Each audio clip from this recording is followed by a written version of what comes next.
motorcycle. Hello, and welcome into everybody tuning in on the YouTube stream. Thank you so much for being here. I really appreciate every single one of y'all for giving me some of the time of your day. We are going to go ahead and hop into the debates with Trump supporters. In fact, we already have our very first Trump supporter, Miss Maga Michelle, loaded into the live. You're going to hear my voice double. It's just because I'm loading up the YouTube stream. And now we got it muted. So, Miss Maga Michelle, if you'd like to take it away and tell me and everybody else listening why you support Trump, that would be phenomenal. Go ahead. Well, I mean, the big beautiful bill is one great reason that I support him, and he's got the border under control, and he is kicking ass in his first 170 days. So I'm really proud of him. He had a mandate and he's sticking to it. I don't agree with everything, but mostly he's doing a great job. But I wanted to piggyback on, you were talking about children don't have the right to consent, right? And I want to talk about the big, beautiful bill. But I want to talk about why would you allow a child to switch their sex and change their gender if they can't consent? So I actually disagree with sex change operations for minors, okay, and I don't think that there is any minors getting sex change operations. That's not true. You go to the state of Washington. If you don't allow your children on gender blockers, they will take your child away from you. So that is from an executive order that Inslee put in place. I'll give you my thoughts. So we have to recognize that like hormone replacement therapy, that's not a sex change operation. That's not surgery. But like I said, you came up here and you told us why you support Trump. You pointed out the big, beautiful bill, as well as you pointed out immigration policy. Wait a second. Do you want to talk about those? Gender blockers are not a sex change? Because that's exactly what they're meant to do. Yeah. Okay, so you don't believe in the operation, but you believe in giving them gender blockers? When I think of the word... confused. Explain your theory on that one. When I think of the word operation, I think of the word surgery. So I'm thinking of like a sex change surgery. Then also about do you think a 5-year-old should be allowed to say, "Hey, mommy, I want to be a little boy because I'm better friends with this kid over here, so I want to start gender blockers"? Do you think that would be a good? There's not a therapist nor doctor in the country that will prescribe HRT to 5-year-olds. Dean, there are. And that's why. Can you give me an example? It happens in Washington State all the time. Give me an example of a 5-year-old getting prescribed HRT in Washington. I'm going to give you one, and it's in Washington State. There was a lady who got divorced from a man in Texas. She went to Washington because she was protected under that state, and she transitioned her child at 5 years old. Transition through HRT. Okay, give me the data. I mean, who are the therapists and the doctors that approve this? Probably some whack jobs that work at children's hospitals. Who? You want me to go get you all those names? I want the specifics on this. You're telling me that there's doctors and therapists that all unanimously agree. I don't know that they would, because it takes an agreement of therapists and doctors to prescribe HRT to minors. And you're saying that they agreed to prescribe a 5-year-old HRT? Yes. In Washington State. Please give me the sources. Okay, I will. I'm going to pull that data. Go on and ramble about your big bill that you don't like. How's your Unfuck America tour going? I heard it was an absolute nightmare. That's old news, Michelle. I heard that Charlie Kirk. Before we move on to the Unfuck America tour, Charlie Kirk. I'm going to get it. Yeah, before we move on to the Unfuck America tour, we need to talk about. Yeah, I would want to move on from that. How you think a 5-year-old was prescribed HRT? Okay, I'm going to get that for you. I'm typing it in Google. Go ahead and talk about your nonsense about the big bill. You don't want to talk about your Unfuck America tour, which I thought was going to be this radical success for you guys.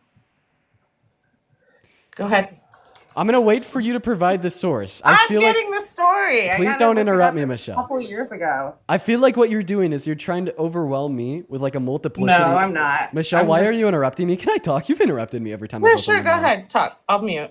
You're trying to overwhelm me with like multiple points at the same time to like draw my attention to like other things, to take my attention away from like the big claim that you've made. So, I mean, like obviously the first point that you made when you came up here was that you support Trump because of the BBB and immigration policy. Sure. You're still interrupting me. Go look for the case specific. But then you like very quickly interrupted me, moved on to the claim that 5-year-olds are being prescribed HRT. Before we move on and talk about anything else, I want you to provide me the source for your claim that there's 5-year-olds being prescribed HRT.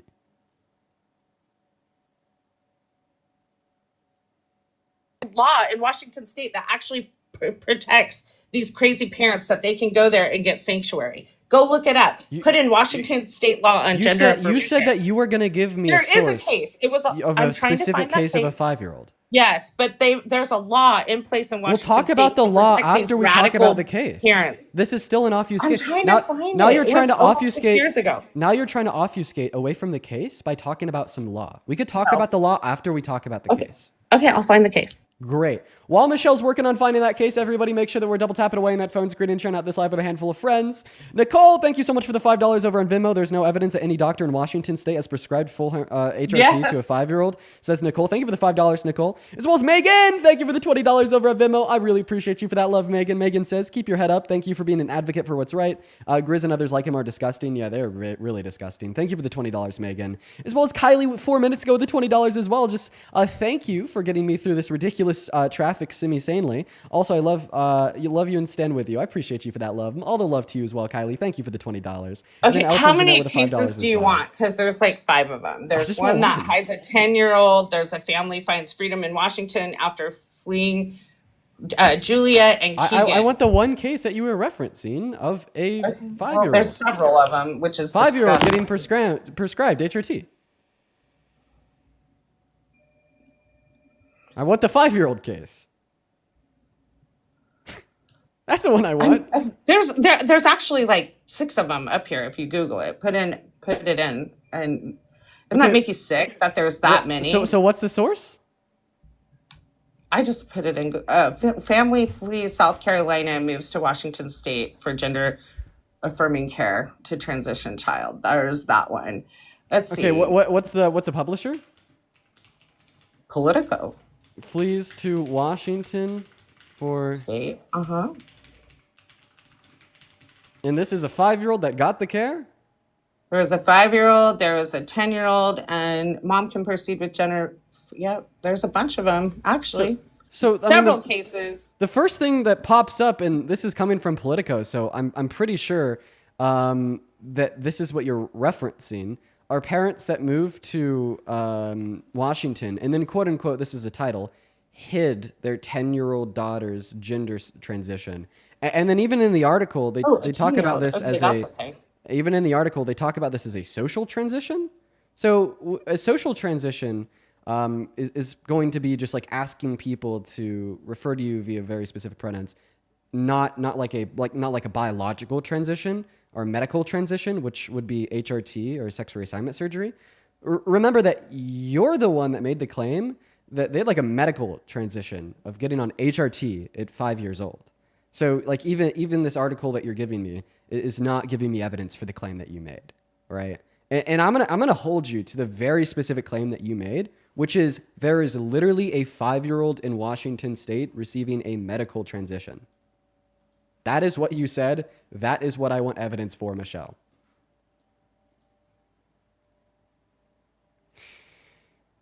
Take it away, Michelle. You're on mute. Let's see here. Megan, thank you so much for the $20 over on PayPal. I appreciate you so much for the love, Megan. That is phenomenal. Let's get 200 Mega W's down below in that comment section. Thank you so much. As well as Iliev with the $10 saying, love you, Dean. Used to be a huge Trump fan, but I'm not anymore. That's awesome, Iliev. And then also Martin and Brianna, thank you for the $5 and $3. Michelle, you are muted. You should unmute, please. If you want to just drop this point, let me know. I'll just allow you to drop it and move on. Like, I mean, I don't really see how you. No, I'm gonna find it, and I just found a 7-year-old Elsa that relocated from Texas to go to because they were being investigated for child abuse, and they moved to Washington State. I mean, there's several of them. Okay, So well, even it the claim that you happens just all the time, wait, even the Dean. claim that I you mean- just made is not evidence for the claim that you had originally Okay. made. Saying that some we can family move on. like fled a state because of an We can move on while I investigation of find- child while I find abuse. this. But it happens all like- the time, Like, and people like flee to okay, Washington that State family needs get to be protected. Listen, so they listen, can listen get- to what I'm and saying. Listen to what I'm Seattle saying. Children's Listen, Hospital listen, does listen to what I'm. these Listen, they do listen these to what I'm saying. surgeries Listen to what on I'm young saying. children. You just still not giving any evidence of a medical transition on a 5-year-old. Medical transition. Like that is a claim that you made. I don't know what to tell you, Michelle. Well, I don't work for the Democrat Party and can go down to my computer and have people pull stuff up for me. So You I have think to, I work go for the back and- DNC? So yeah. You don't? Or was No. that Harry? Or was that Harry? Wait. I mean, listen. I know, and I'm and not you don't friends use with a Harry, vape but pen while like, you're online either, but right? like It's an Harry anxiety doesn't thing, either. right? Neither I or Harry are like Ye- paid by the DNC. That's been proven over and over again. It's been proven that I'm paid by the DNC. Can you show me the proof? That Harry was for sure. Even Harry isn't. No, I could tell you, Harry's not paid by the DNC either. Harry nor me. No. Okay, you just do this out of the goodness of your heart. Dox ICE agents, post propaganda. When have I doxed an ICE agent? When have I Are you doxed an promoting ICE that agent? app? Are you promoting that app? What app? Telling people to go download that app where they can find where ICE agents are? I don't even know what app you're talking about. Or you don't? What is it? What are you talking about, bruh? What are you yapping about? This is embarrassing for you, Michelle. It's not really.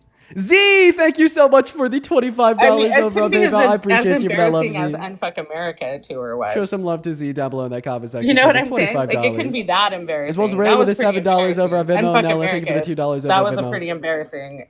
That was pretty embarrassing for you guys. I actually think this is more embarrassing. I don't think so. So do you want to go? I so wasn't do you standing wanna- in front of 500 people and claiming there was, what were you guys saying? There was like 10,000 and selling VIPs that nobody showed up for. Oh no, And then you had the sprinklers turned on you by Charlie Kirk. That was pretty awesome. That was pretty embarrassing. The selling- you gotta admit that. That wasn't your so the selling of that wasn't your best moment. The selling of VIP tickets. That's something that they're doing this time around, and I'm no longer affiliated with them. I'll agree with you. How come? That is a How little come? that is a little embarrassing. But now about having How the come? sprinklers turned on, they Why are were you never with them turned on anymore? me. Aren't those your buddies? Why are you pivoting and deflecting and dodging and I'm moving on? asking. You made a claim that it was embarrassing for a certain set of reasons. I'm now describing how those set of reasons either are not true or didn't apply to me. And then the moment I start to speak and describe to you how you're false, you automatically want to move on from me debunking your reasons. It was apparently embarrassing to now talking about something else. It's you just can't have a consistent conversation about one thing for more than 30 seconds. Okay, that's a sign of a low IQ, by the way. Anyways.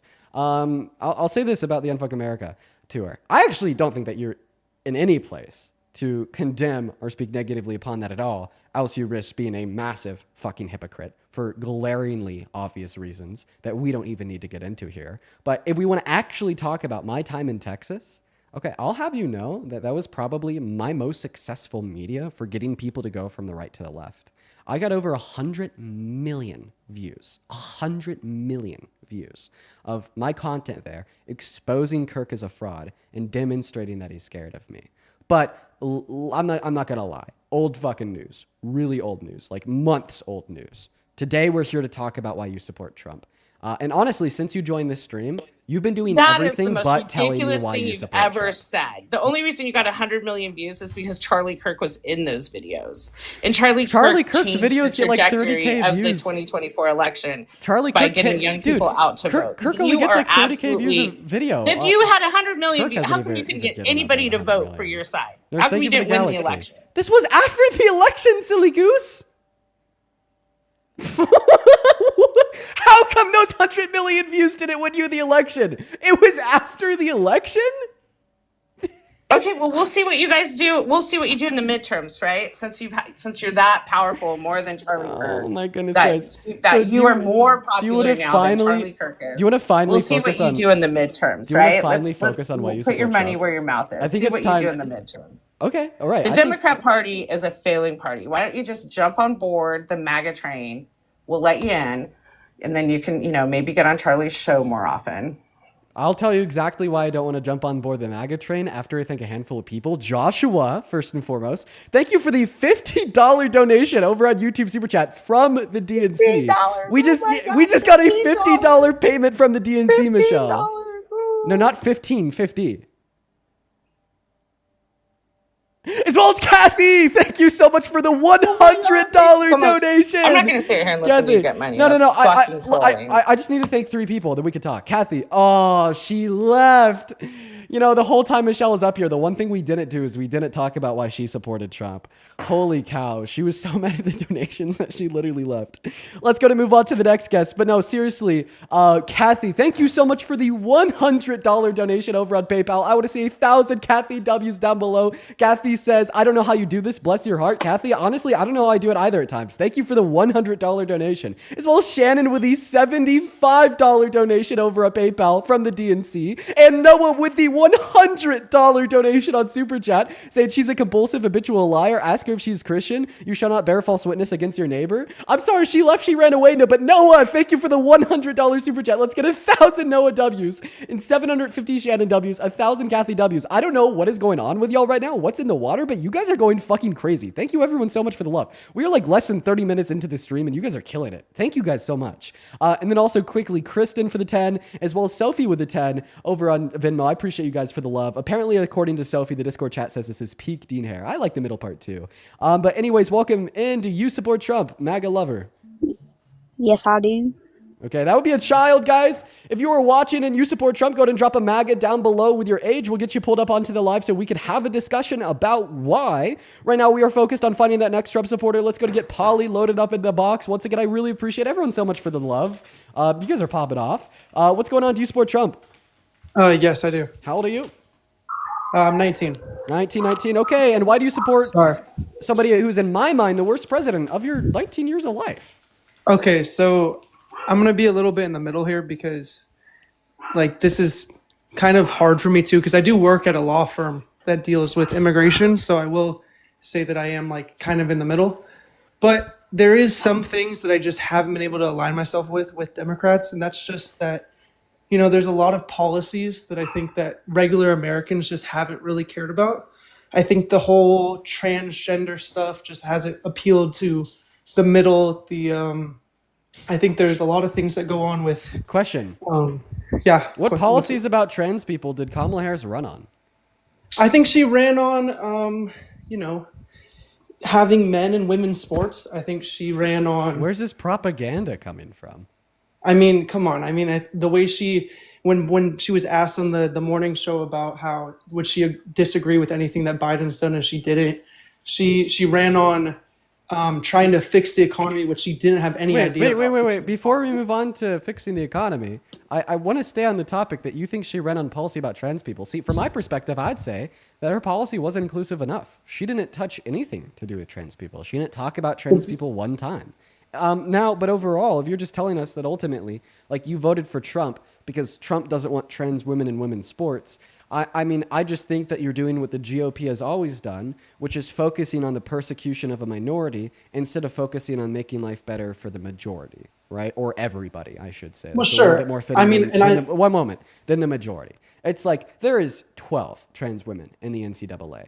And you're like, oh, I would prefer those 12 trans women to not be in the NCAA compared to 17 million Americans being covered by healthcare. Because remember, Donald Trump just took 17 million Americans off of Medicaid with the BBB.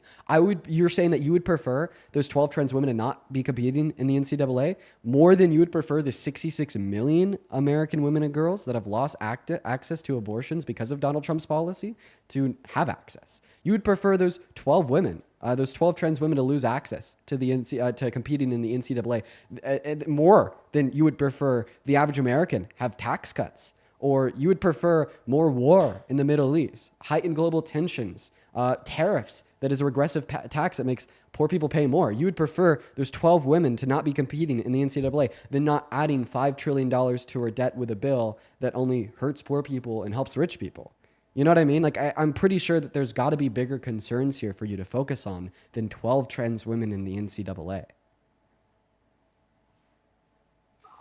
So again, I would go back to what I was saying, so first thing I'd like to talk about too, and this is a little bit different from where I started, but like immigration reform, right? When you look at immigration reform, has both sides in the last 30 or 40 years done anything to fix immigration reform? Would you say definitely? I'd say in modern American history, in the last 20 years, the only attempt that we've seen to fix real immigration reform at the southern border would have been the bipartisan border bill proposed to Congress by Biden and Harris that Donald Trump shut down. Would you say though that closing the border and having a safe border fixes immigration though? No, absolutely not. Having a safe border is not something that Donald Why Trump does has every done. country do it then? I don't think that every country has adequate immigration policy. See, the big issue with America's immigration policy is that Donald Trump specifically has never ran on any policy or said he wants to implement any policy to effectively reduce undocumented immigration in the long term by eradicating the incentive that exists. Let me ask you a question. What is the ultimate incentive for undocumented entry into this country? Also, you're in high school. You're not 19. You lied to me. Get out of here. Okay, sorry everybody, we kicked them because they just lied to us about their age. We're gonna move on to the next guest right now. Everybody just do be patient. Appreciate y'all for giving me that heads up down below. As well as Kylie, thank you so much for the $10 over on PayPal. I appreciate you so much for the love. Everybody show some love to Kylie down below. They say finding your stream was a blessing. I appreciate you so much for the love, Kylie. As well as Catherine with the $5 over on Venmo. That's awesome. Let's go to move on to the next Trump supporter for the 13.2 thousand people watching the stream. Everybody, let me know down below in that chat if you're a MAGA by dropping a MAGA with your age. We'll happily invite you up onto the left to have a chat with us. Let's go to get that next guest loaded in right now, everybody. Let's go to get that next guest loaded in right away. Phenomenal. Okay, we got Bills loading into the box. Here we go, y'all. Okay, it doesn't look like he's coming up. Okay, Bills is not connecting. We're going to go ahead and try to move on to Jack. We got Jack loading in. Jack has also been chirping down below in the chat. What's up, Jack? How old are you? Okay, so the guy that just joined, Jack, he actually just turned around and left without saying a word. And that guy was chirping down in the chat really heavily. I guess he didn't want to have a conversation. We're going to move on to the next guest, Brenda. Y'all keep in mind that we are just looking to debate Trump supporters, everybody. Sorry for trolling yesterday. I don't remember you. I think you sound underage, so I'm just going to kick you out here. Okay, moving on to the next guest. Everyone just give us a moment. If you do want to support me, you can find my Venmo. Wait, hold on. I'm not MAGA, but I really love what you're doing. I appreciate you so much for the love. That is incredibly kind. If you're watching and you like to support me, you can find my Venmo, my PayPal, and the link tree in my bio, as well as in the pin message over on the YouTube stream. What's up, Stan? Do you support Trump? I'm like more in the middle, but I do support some of the stuff. How old are you? I'm 19. What year are you born in? I'm 2006. What month? January. Okay, so yeah, what specifically has Trump done or is doing that makes you support him? I really like the part in the big beautiful bill where like he has no tax on overpay. Not an overpay, an overtime. Overtime, yeah. So yeah, that caps out at either, I forget which one it is, $12,000 or $25,000 per year that you could deduct. I've also heard from other Trump supporters that if you claim that deduction, you also can't claim the standard deduction. Also, keep it in mind here that it is the case that projections from the University of Pennsylvania tell us that even like considering that every American making under $51,000 per year will be worse off and pay more in taxes, not to mention the detriment that you'll experience via the inflation onset by his tariffs or mass deportation. I thought his tariffs weren't happening no more. Well, I mean, he's gone back and forth. We don't really know where he stands, but he did just say that he has sent letters out to all these countries that he's going to reimpose tariffs on them. So I think he's back on board. That's weird. But I just like that part. And I also like agree with him. Like I'm a Christian, so I don't believe in abortion. Okay, let me ask you a question. Would you say that abortion should be illegal because it's a sin in the Christian Bible? Yes. Should That's lying my- to your children and telling them that Santa Claus exists be illegal because it's a sin in the Christian Bible? No. I didn't understand that question. Should lying to your children and telling them that Santa Claus exists be illegal because it's a sin in the Christian Bible? Well, harmless lies aren't really a sin, but if the lie is gonna hurt the person, that's a sin. I don't think that you have absolutely any justification in your Bible for that claim. Okay. Could you give me the justification from your Bible for that claim? I don't have a Bible on me right now. Okay, could you give me any evidence from anything to do with your theology that, in accordance with Christianity, a quote-unquote harmless lie is not a sin? Usually lies aren't supposed to be harmful. Or okay, lying is a sin, but Okay, everybody in the chat is saying that he's 15. I'm just going to believe you guys because he did sound young. Let's go to move on to the next guest. Everyone just give us a minute. For the children watching the live, please don't request. Everybody, please don't request. We're only looking to talk to the adults. What's going on, Richard? Do you support Trump? Yes, but I am 14 years old, but with the thing. All right, yo, this is not a daycare chat. This is not a daycare chat. Come on now. Follow the rules. Okay. Put a MAGA in the chat with your age next to it. We're going to get you pulled up here because this is unreal. I don't know where all these children are coming from. You got to be at least 18 years old. You got to be from America, and you got to support Trump. If you're not following those rules, I'm gonna kick you. Like no exceptions. So just don't break the rules, everybody. We'll be good. What's going on? Oh, Nia left on her own. We're gonna move on to the next guest here. Everybody, just give us a minute. We see Marcos Lynn is in the queue. Let's go to get them up here. Allison, thank you for the $5 over on Venmo. They say, can I get you on a call with my MAGA dad? Yes, Allison, you can request to join my live when you're with your father.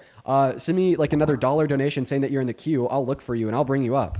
As well as Taylor with a $5 over Venmo saying Dean's babysitting service. I guess so. Appreciate that, Allison and Taylor. Welcome in, Marcos. Do you support Trump?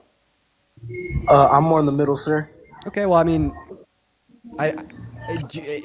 would America be better off right now if Kamala Harris had won the election?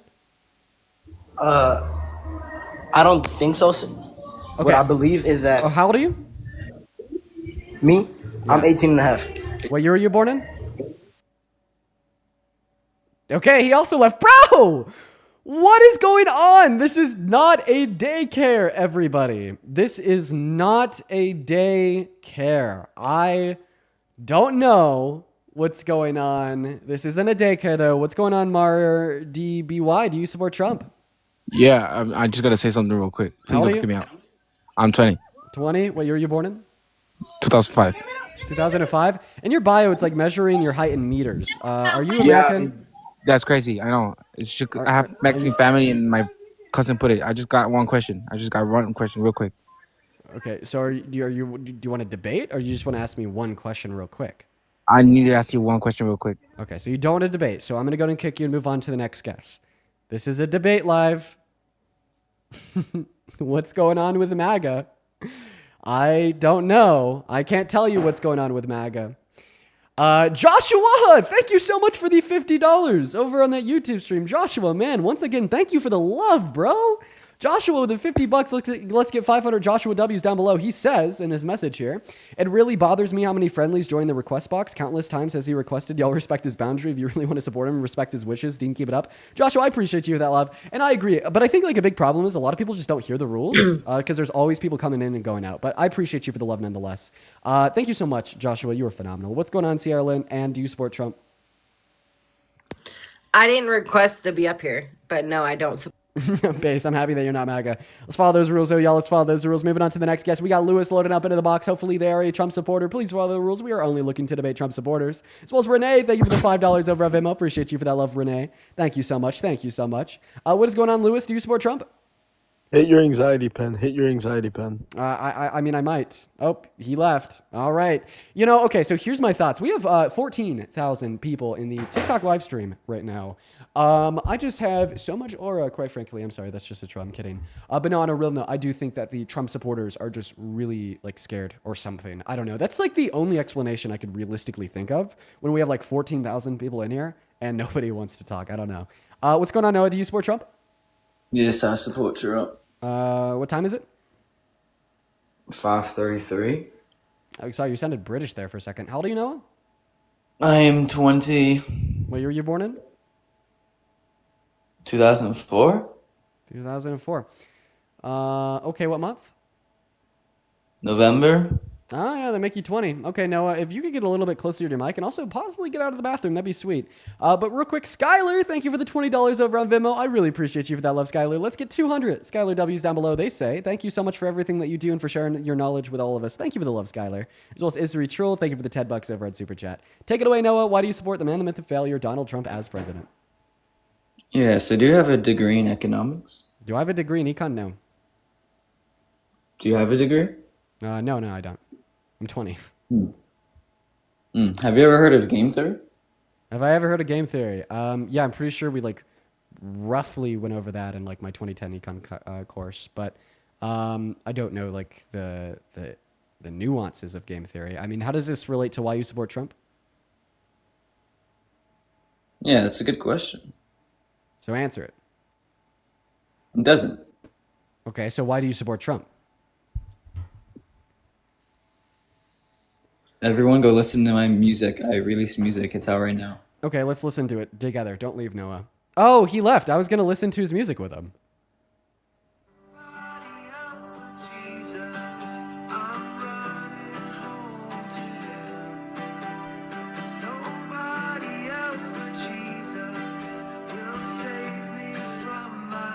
You know, I will say I'm obviously not Christian, but not bad. I expected much worse. Moving on to the next guest. Here we go, everybody. Let's go to get that next guest up in the box, y'all. We got Reese loading in. Everyone, just kind of give us a minute. Yeah, like that's not bad. I'll admit that's not bad. I was expecting like significantly worse than that. That actually wasn't terrible.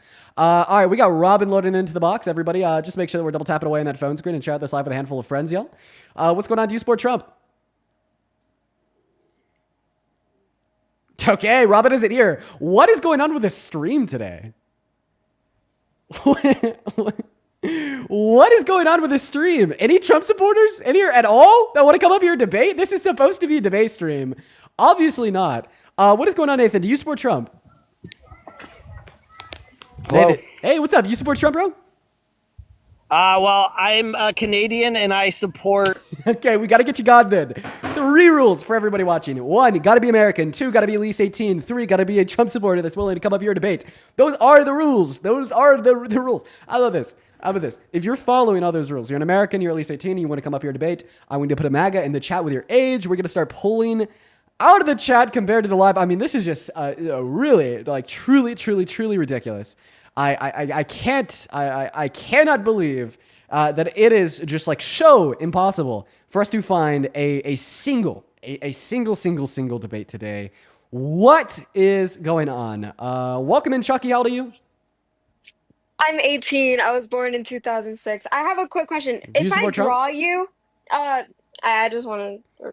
Chucky, like, what would make you think that now is a good time? I'm sorry. I'm really sorry, Chucky. What do you think makes it a good time? I'm really sorry though. We're gonna go ahead and kick you now. Move on to the next guest. Everyone, just give us a minute. We got Green Shark loading up in. MJ, thank you so much for the $10 over on Super Chat. They say echo. Okay, they got an echo. MJ with the $10 says, seeing conservatives seethe about a Superman film is hilarious. The source material ranging from the 40s has always been pro-immigration and equality. Dude, that's what Superman is about. Superman's always been woke, bro. Think about it. Somebody in the chat said low-key mean. I apologize. I don't want that to come off as mean at all. I'm just making my rules explicitly clear. Right? I hope that didn't come off as mean. What's going on, Wade? Do you support Trump? Grab them by the pussy. Okay, so you do, Wade. Why do you think it's like responsible or respectable to say things like grab him by the P word? I have a feeling that you're not going to give an explanation. You're going to drop, leave, and run away. And he did it as I said he would. So in other words, what we see for the 15,000 people watching is that there is Trump supporters in here. They just don't want to debate. Even like him, he was obviously a Trump supporter. He was like, grab him by the P word. That's what Trump said. He supports Trump, but he doesn't want to stick around and have a conversation with me. Is that not just completely ridiculous? Have we scared all of the Trump supporters away? Have we gotten to a point where they just simply don't want to chat anymore? I don't know. Y'all better have a spine. Hop up in here. Join that queue, everybody. As well as Kimberly. Thank you for the $20 donation over at Vimeo, saying thanks for fighting the fight. With love from Kimberly. With love to Kimberly. Thank you for the $20 donation. I want to see 2,000 Kimberly W's down below. Welcome in. Do you support Trump, Daisy? Hi. Are you mad? I'm sorry if my English is not very good because I'm Latin and I'm actually from Costa Rica. Please don't kick me. Please don't kick me. I just want to say that there's something happening here that I don't know if you're very aware of that, but is gentrification. I don't know if you say it in English that way. Oh, absolutely. Costa Rica is being gentrified. I couldn't agree Yeah. more. And it's funny because when I see what happens in America or the United States, because we don't like to say America and refer to United States as America, but when we see what happened there, it's like funny that they all get so angry for illegal people in there when we have problems with illegal Americans in here that take our lands and everything. So I'm really like your argument. So well, I wanna add that to your to your guns. I don't know how to say it in English. So well, thank you so much for coming up and sharing that with us. Pura Vida, and I hope they have a great rest of your day. I'm gonna go to move on to the next guest, but Daisy, have a good rest of your day. Bye. Bye. We're going to move on to the next guest. Everyone just give us a minute here so we can get that next guest up in the box. Guys, going to drop a MAGA with your age down below in that comment section. We'll get you up here. After Daisy, though, we are gonna hold that really strong red line. Please follow the rules, everybody. We just want to debate a Trump supporter. Let's go to get that next guest up in the box right now. Jasmine, thank you for the $1 over on Venmo. I appreciate you for the love. Thank you so much for the love, Jasmine. As well as Bo with a $2 over on PayPal. You're phenomenal. Okay, moving on to the next guest. Go to put a MAGA down below in that chat with your age if you want to come up and debate. Right now, we're just looking for a next Trump supporter to have a conversation with. If you want to have a conversation with me in front of 15,000 people, just hop in the queue and spam MAGA with your age down below in that chat. Nobody wants to join, though. Nobody wants to join. Absolutely ridiculous that we found ourselves in this position where, you know, we could have 15,000 people in the live and not one person that is ready and willing to come up and have a conversation. Isn't that crazy? What's going on? Do you support Trump, Maximilius? Yeah. How old are you? 18. 18. What year were you born in? 2007. Can you put a little bit more like inflection in your voice? Be a little bit happier, more energetic? No. Okay, this might bore me to death. Why do you support Trump?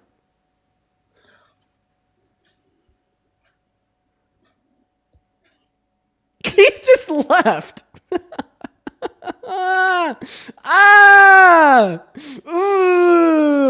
I'm gonna lose it. I'm just kidding. I'm not actually gonna lose it. But what is going on? Hey, Angel, you're spamming MAGA in that chat. Trump. Down with Trump. Down. Dude, mods ban him. Mods fucking ban Angel. Okay. All right, just ban him. Moving on to Lopez. Here we go, everybody. Just give us a minute. What's up? You support Trump, Lopez? Yes, sir. How old are you? 38. 38? This is my son's account. This is my son's account. You're 38 years old. 1986. Okay, well, I mean, even the person on the page, they don't. Okay. Why do you support Trump? Just better than Kamala. Okay, this is very obviously a kid trying to make their voice deeper. We have kids and liberals. My favorite guest from the day was Daisy from Costa Rica. I like Daisy. But everybody else has been terrible. Hey, Ryder, do you support Trump? Yes, sir. Oh my God, I never thought I'd be so happy to talk to a Trump supporter. Real quick, before we hop into our debate, I just have to thank Deborah for the $100 donation over on Venmo. Deborah, thank you for the love. Let's make sure that we read off Deborah's message here. Deborah says, keep up the good work. You've given me faith in younger generations. What you're doing is so important. Deborah, thank you for your kind words. And I'm happy I'm giving you faith in younger generations. Thank you for being here. Thank you for the $100 donation. While we're hopping into this debate with Ryder, I want to see 1,000 Deborah W's for her insane kindness down below in that chat. Now take it away, Ryder. Why do you support Trump? So personally, I just find his policies and the way he thinks, things he does more easier to. Wow, this is way harder than I thought it would be. Like just talking in front of people, but Nah, nerve anyways. setting in. Honestly, I have a lot more respect for the people that have nerve set in compared to those that don't. I honestly feel like coming up here and trying to debate in front of nearly 16,000 people and not having the nerve set in is like a sign of like low levels of intelligence. So I actually think that guests that come up here and like voice that they've like they're nervous, that's indicative of a higher level of intelligence than the average guest. But take it away. You said that you agree with this policy. What policy specifically do you agree with? I like well, I mean, obviously that beautiful bill. I understand. Oh goodness gracious. Yeah, I know. I understand. A lot of these people don't like this bill, and personally, I'm actually quite open-minded to, you know what I mean, a change of direction and other things like that. Yeah. So why are you a fan of the big beautiful bill? The only reason why is because of I'm gonna get a lot of hate for this. The Medicare and the Medicaid cuts, actually. Yeah, we shouldn't be a fan of those at all. Why do you support cutting 17 million low-income Americans off of government health care? And I think is that over a span of time, or is that I don't 10 remember years. if that's 10 years. So Okay. it's expected to cut 17 million people off in 10 years, and it's supposed to reduce the amount of people registering by like close to 4.8 million in that same time span. The only reason why I say this is because I know there are a lot of people abusing the system. I understand there's people that aren't, but When you say abusing the system, what do you mean by that? what I mean by that is, people that have kids, and then I really don't want to cause any Oh, Listen, I'm gonna be honest, man. Either like say what you think with a chest, or like don't say it at all, and I'm gonna head on to the next guest. But like I'm very happy to give you the mic and to allow you to voice what your opinion is, so we can have a conversation about it.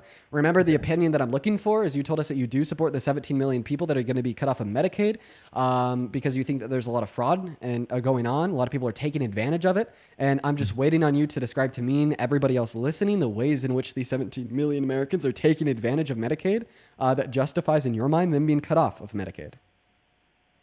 The only reason why I say that is because I know there's people that have fake disabilities and don't actually. Okay. All right. Well, the bad thing about your claim is that the Big Beautiful Bill literally implements no new restrictions or paperwork requirements for proving disabilities. So if there is people faking disabilities to claim Medicaid, they will not be kicked off of Medicaid due to the Big Beautiful Bill. The people who the Big Beautiful Bill are kicking off of Medicaid is because of the work requirement and new federally imposed maximum cap on income, having nothing to do with disabilities. Is that when you the work requirement? How many hours is it? Got to work 20? 80 hours a month in order to qualify for Medicaid now.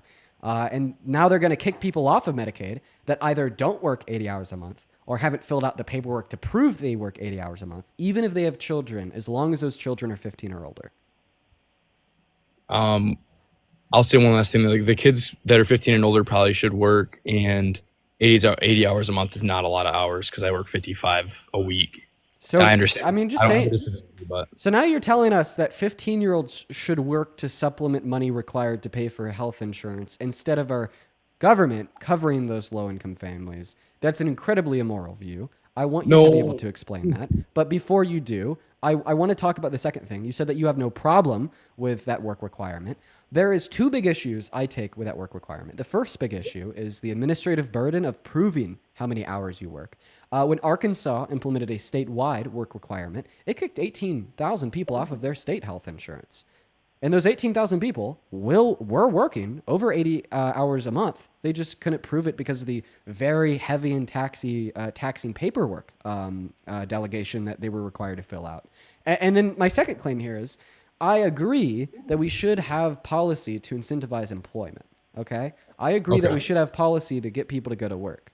I just think that policy should be separate and decoupled from healthcare policy. there's a better way to do it, you're saying? I think that there's about 1 billion other ways to incentivize employment beyond putting people's health care on the line. You know, when I was 16, I worked, and I'm not saying everybody's, blah, blah, blah, but I think it is possible. I think people can get jobs, and not to more or less support healthcare, but to support themselves and not have the parents have to rely on the parents to pay for stuff. But we don't want 15 and 16-year-old children to have to work to survive, to have a roof over their heads and food in front of them to eat. We don't want that. Listen, man, when I was growing up, I also had to work to help pay my mother's bills, to help put food on the table. That's something I had to do too. It's not fun. And like, sure, I gained a lot of skills from that, but I mean, I don't want any other child in this country to have to do what I had to do to help keep a roof over my head. Okay. Yeah, I agree to disagree. I don't want to take up any more of your time. Why do you disagree with that? I just think that from 15 on up, we should be able to work, and support ourselves, be independent as early as possible to really Listen, I agree that if a 15, 16-year-old wants to work, right, they should be able to, like a work permit that's approved by their school and parents and whatnot, but it shouldn't be required for them to have the bare necessities to live or a particular quality of life. I think that there's a separate claim that I agree with that is different from what you're making. I don't think children should have to work to keep food on their table and a roof over their heads to maintain a quality of life. That is not the burden of a child. That is the burden of the parents of that child. But let kids be kids, you know what I mean? But, if a 15 or 16-year-old, for whatever reason, just wants to work, wants to get that experience, wants to have a way to spend their times, I don't disagree with particularly structured work permits for 15 and 16-year-olds. But that should not be a necessity. It should be a desire. Okay. Oh, I see a lot of comments saying we want them to have educations, and I don't think they understand that nowadays we have co-op, we have a lot of a lot of opportunities to work. The summers, a lot. Like I worked all summer usually. You know, I paid for my own gas and truck and food and whatnot. You're still trying to argue this? No, I was just the So why do comments you why do you disagree with me? Like why do you think it should like we could agree it should be an option, but why do you think it should be required for some kids? Oh, I not necessarily required, but if you are a lower end income, I think that you probably should help out. Like you probably should work. I mean, and I'm not trying to sound. Wait, who'd you rather supplement income to pay for food for a family making $20,000 per year? The 15-year-old working or the government? It's not about them supplying food for the whole family. It's more or less being independent in themselves and not relying on their parents to necessarily take care of them all the time. You know what I mean? But the only children that are now going to be forced to work because of the policy that you support are the children of low-income families that will require it to put food on their table, not the children of middle or high-income families that just want independence. And then we also shouldn't require 15-year-old children to be independent. We shouldn't require that. Those are fucking dependents. Those are kids, okay? If they don't want to work, like they in no sense should work. Those are dependents. They do not have to be independent at 15. That is not a requirement. No, I'm not saying it's a requirement. I'm saying But you are, because you're saying that you support taking away healthcare from their parents to, in some sense, require the kid to get out there and work to help supplement income. I'm talking about the parents that have 8 kids just to get more money from the government. That's what I'm talking about, really. And I didn't want to be super blatant about that, but there are people that are like that, and you know that. So there's some families that have a bunch of kids to get supplemented income from the government. I think that those families are very like far and unlikely. There's only a handful, and you don't see those families like have the children themselves. You see them get children from the foster care system. And I could agree there is some families out there that exist like that. I actually lived next to one. It was incredibly shitty. Me too. They treated these kids like shit. They adopted 8 of them just so they could treat it as a way to make extra money. I really disagreed with that. I saw it firsthand. Okay, but that's incredibly unlikely. It close to never happens. It's a strange coincidence that both you and me have like firsthand experience of seeing this. And in those households, the children are the victims. So why do you want to make the victims have to work harder? Not more or less work harder. That's not their fault, really. I mean, they shouldn't be punished for having low income families because, and I understand what you're saying. Most of the families that do that, they're not low income. Like that's you get a particular stipend from like the government for like housing foster care kids. That doesn't necessitate that they're low income. You could like be making like $100,000 per year and go out and adopt like 8 people from the foster care system and get money off of them. I mean, yeah, I guess you could do that, and that's what my neighbors did. Yeah, there is some people out there that, because they're low income, they will do that because they don't really want to work. I mean, I just think that I don't even know what you're saying. So like, you're basically just saying that we need to make poor people worse off and force children to be like slaves of capitalism to put food on their table. That's an incredibly dystopian, immoral view that I full-heartedly disagree with. What I'm saying is that we're Americans and we live off of working hard. I know you worked really hard to get to this point in your life. Like you're successful. I have worked hard to get to this point. Yes. Okay. But on one hand, 15-year-olds shouldn't have to work hard. They should be focused on school. They should be focused on being a kid. Okay. Yeah. Can we agree? They shouldn't have to work hard. Like maybe they should have to work hard on their schoolwork, on their math homework, but not on generating an income? I hate to say this. I honestly disagree, though. I think you think 15-year-olds should have to work hard. Okay, let me ask you a question. Operating under the assumption that 15-year-olds should have to work hard at like literal work, like a job, what 15-year-olds will be the only ones actually doing that work? I mean, a lot of people do that disproportionately 15-year-olds in what household structures and what income brackets will be the only ones disproportionately doing that work? I personally, my dad was making 6 figures and I was still working on a farm.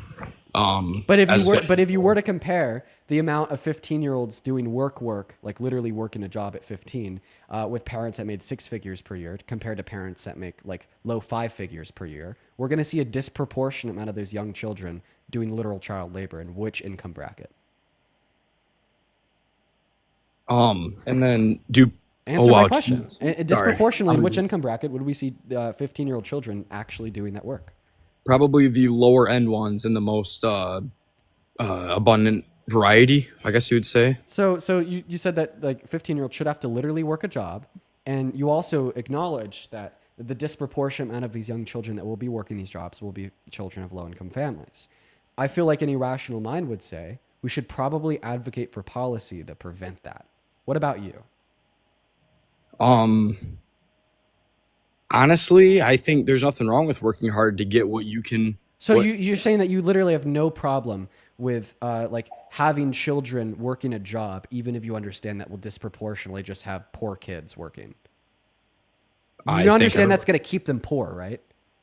Working and making money doesn't keep anyone. No, that's going to keep that 15-year-old poor disproportionately. Because guess what? Then they're going to be less focused on school. Guess what? Then they're going to get worse grades. Guess what? Then they're going to have a worse work ethic as it relates to school in high school, and they'll probably still be working. Guess what? Then they'll graduate with a lower GPA. Guess what? Then they'll be less incentivized to go to college in the first place since they've already been working this job since they were 15. And even if they did want to go to college, they'd be less likely to be accepted because they would have a lower GPA on average. What happens to people that are less incentivized to go to higher education with lower GPAs in school? They make less on average over the totality of their life. The outcome of this is literally just going to be keeping people in low income brackets for generations, and keeping people in high income brackets for generations.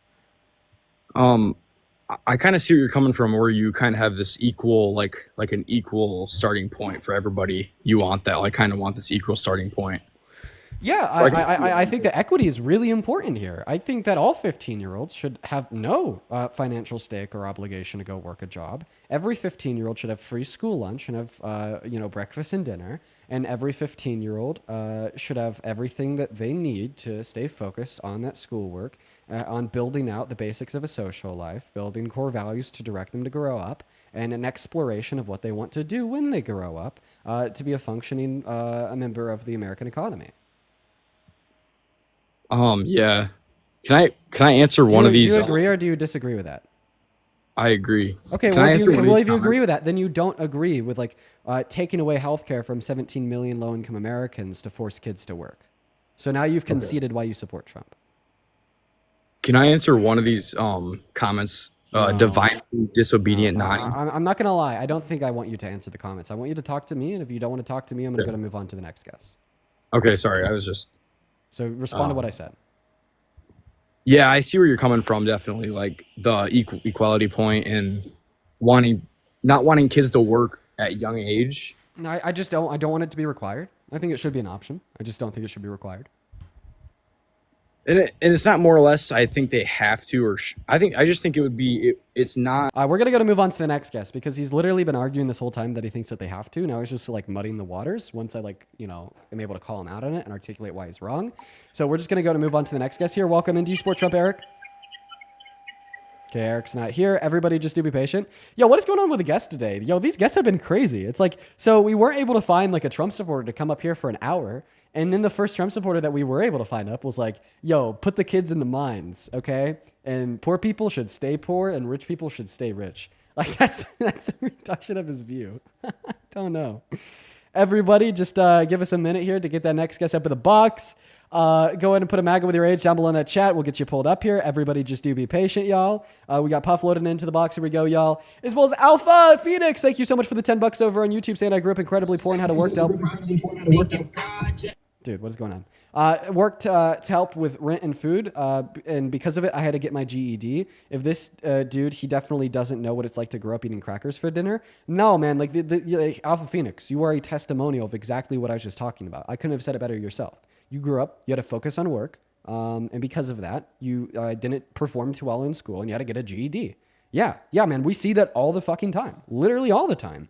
And I'm like, even in myself, I ended up being like much better around high school. I'm not going to give you guys the family specifics, but like before high school, at some points in middle school, that just wasn't the case for me. I had to work too to outpay some of the bills. But then even what that instilled into me was this mindset of focusing more on work than school. And I ended up graduating high school with a 2.8 GPA because of it. You know what I mean? But let's go ahead and move on to the next guest. Everyone just give us a minute, y'all. We're going to get that next Trump supporter up in the box right now. As well as Cindy. Thank you so much for the $10 over on YouTube. I do really appreciate you so much for the love, y'all. Thank you so much, Cindy. That is incredibly kind of you. Let's go and get that very next Trump supporter up in the box right now. Go ahead and put a MAGA with your age down below in that comment section.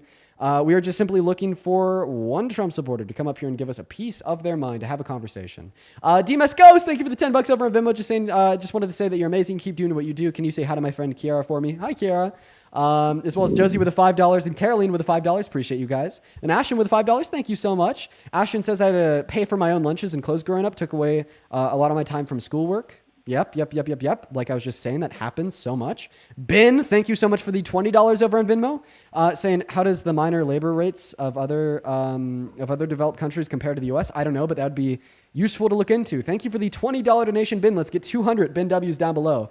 Also, quickly, James, thank you for the $20 over on PayPal. Show some love to James down below. And then Sophie, thank you for the $32 on PayPal. They say, I love you, Dean. I love you too, Sophie. Show some love to James and Sophie down below in that comment section.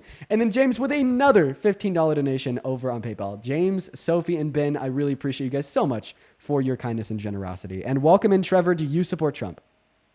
Yes, I do. Okay, how old are you? 50 years young. Is that you in your profile picture? Yes, it is. What year were you born in? 1975. Damn, that's you. Okay. Tell us something that only a 50-year-old would know. God. Well, I'm a Jets fan, so. I believe him. I don't know why. I believe it. Okay, take it away. Back off of your mic a little bit. Back off of your mic a little bit. And then go ahead and tell us why you support the worst president of your 50 years of life, at least in my opinion, Donald J. Trump. Take it away. Oh, I don't think he was the worst, but. Well, I support the tariffs. That's what I support. Okay, a lot of people in the chat are saying that you're not 50. Question, what's Blockbuster? A store where you could buy movies. Have you ever bought a movie there? A couple. Which ones? Silence of the Lambs. Silence of the Lambs. Oh wait, you said buy? No, it's rent. Nope, wrong. See, even I was too young. I had to be fact checked by all the OGs in the comment section. That's right. You don't buy movies there. You rent them. Get out of here. Okay, you poser.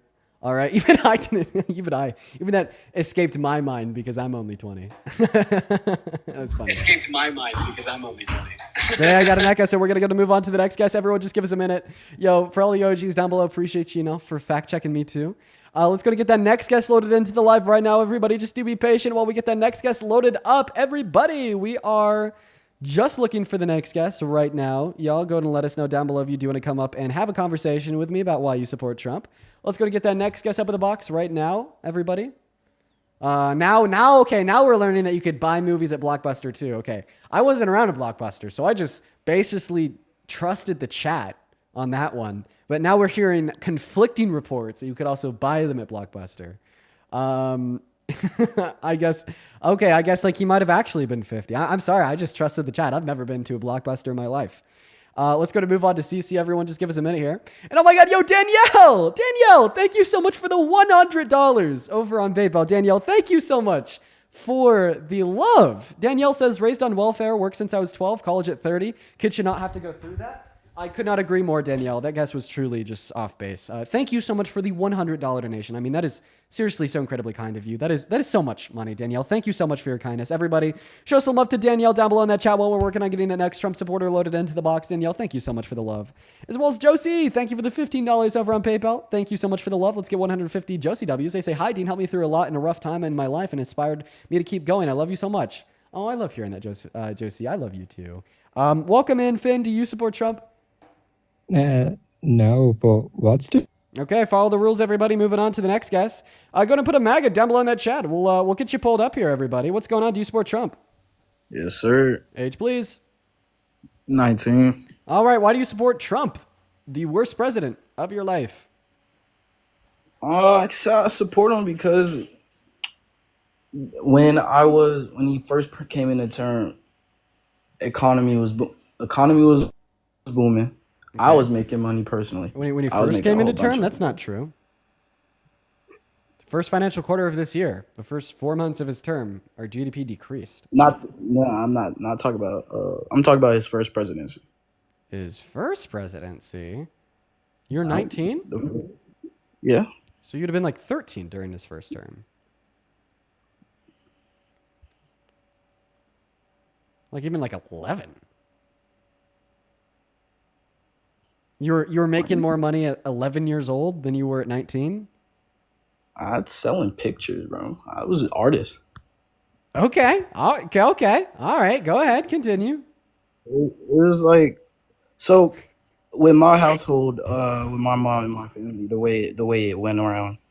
So I was basically going to school, and then I'd come back from school. Oh shit! You hear mom, you hear pops arguing. I'm just gonna kick you to move on. Everyone, just give us a minute. Here we go, y'all. Let's go to get that next guest, Anthony Barrett, up in the live stream. Here we go. I feel like he was like talking himself out of a lie there. What's going on, Anthony? Do you support Trump? Yes, I do.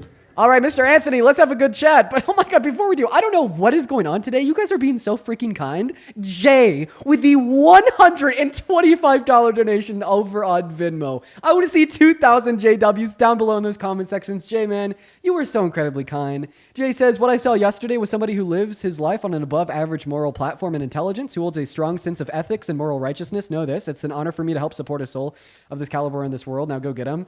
Dude, Jay, man, you are here every day showing up and showing out. I love you. We all love you. And your words are always so kind. Now, while we're debating Anthony down here, if you guys could please show some very special love to Jay in the live stream chats, it would mean a lot to me because Jay has been so incredibly kind, not just with his donations, but also with his words. Now, Anthony, take it away. Why do you support Trump? Well, I think there's a lot of things he's doing that is good, for our economy and everything else. How old are you? Yeah. The what? How old are you? 28. Okay, take it away. I mean, there's a couple of things that he's doing that I don't understand, why he's doing it. I mean, I don't understand how it's supposed to fix everything, but there's also a lot of things he's doing where I totally agree with. Okay, like what specifically is he doing that you're like totally on board with? Well, I think the tariffs is a good thing. Oh, the tariffs? The tariffs that he's gone like back and forth on. One day we have them, one day we don't. The next day, apparently, we're dropping negotiations with Canada, who's our closest ally and to our northern border. Friendliest country in the world. Yeah, that's true. That's been off been going, for a while. But I think in the long term, it's going to be good. I mean, yeah. Wait. What specifically is going to be good in the long term? Like he started renegotiating a trade agreement with them, and they wouldn't negotiate back. So then he just stopped negotiating. What's the long term benefit out of literally achieving nothing and just causing turmoil and commotion, causing the liberals to win the election, causing them to have an anti-American sentiment, to boycott American goods, and then just go back right to where we started? What long-term gain is there, Anthony? Well, I think that he's going to bring more companies into the United States. So wait, can you more companies into America? Yeah, I mean they're opening a factory in Oklahoma with factory to develop what? Steel, parts, some other crap that I only done like a little bit of research into. Okay, are you driving? No. Okay, is that just like a fan or an AC? It's an AC, yeah. Okay. All right. So where is this company moving from? I don't know, somewhere in the outside.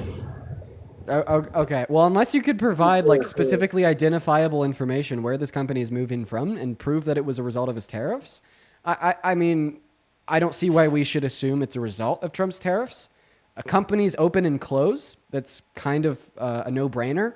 The burden would be on you to show that this company opening in Oklahoma is a result of his tariffs.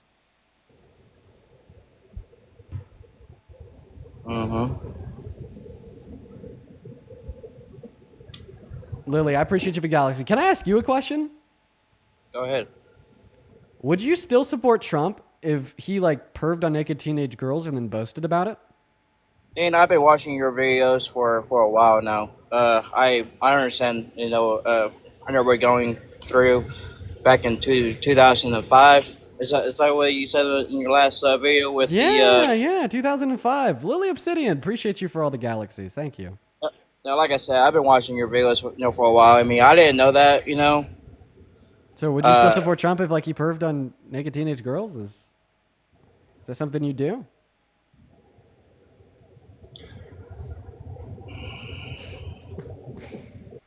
Oh man. I don't know about that, but Okay. What if he like called for the termination of the Constitution? okay, like what? Would you still support him if he explicitly called for the termination of all rules, regulations, and articles, even those found in the Constitution? I'm sorry, what?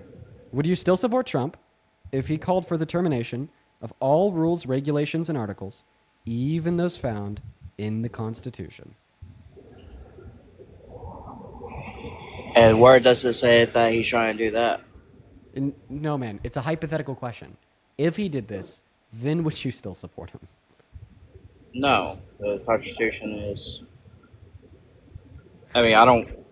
No, I mean, no. Okay. So he did do this in December of 2022. He went on Truth Social and he said, I'm calling for a termination of all rules, regulations, and articles, even those found in the Constitution. But where is he actually doing it at? December 2022 on Truth Social. Hold on. So just because he's saying it doesn't mean that he actually doing it. I'm saying But we're not talking about doing it. You just told me that you wouldn't support Trump if Trump called for the termination of these things. I then proved that he's called for the termination of these things. Obviously, the logical implication or conclusion here would be that you no longer support Trump.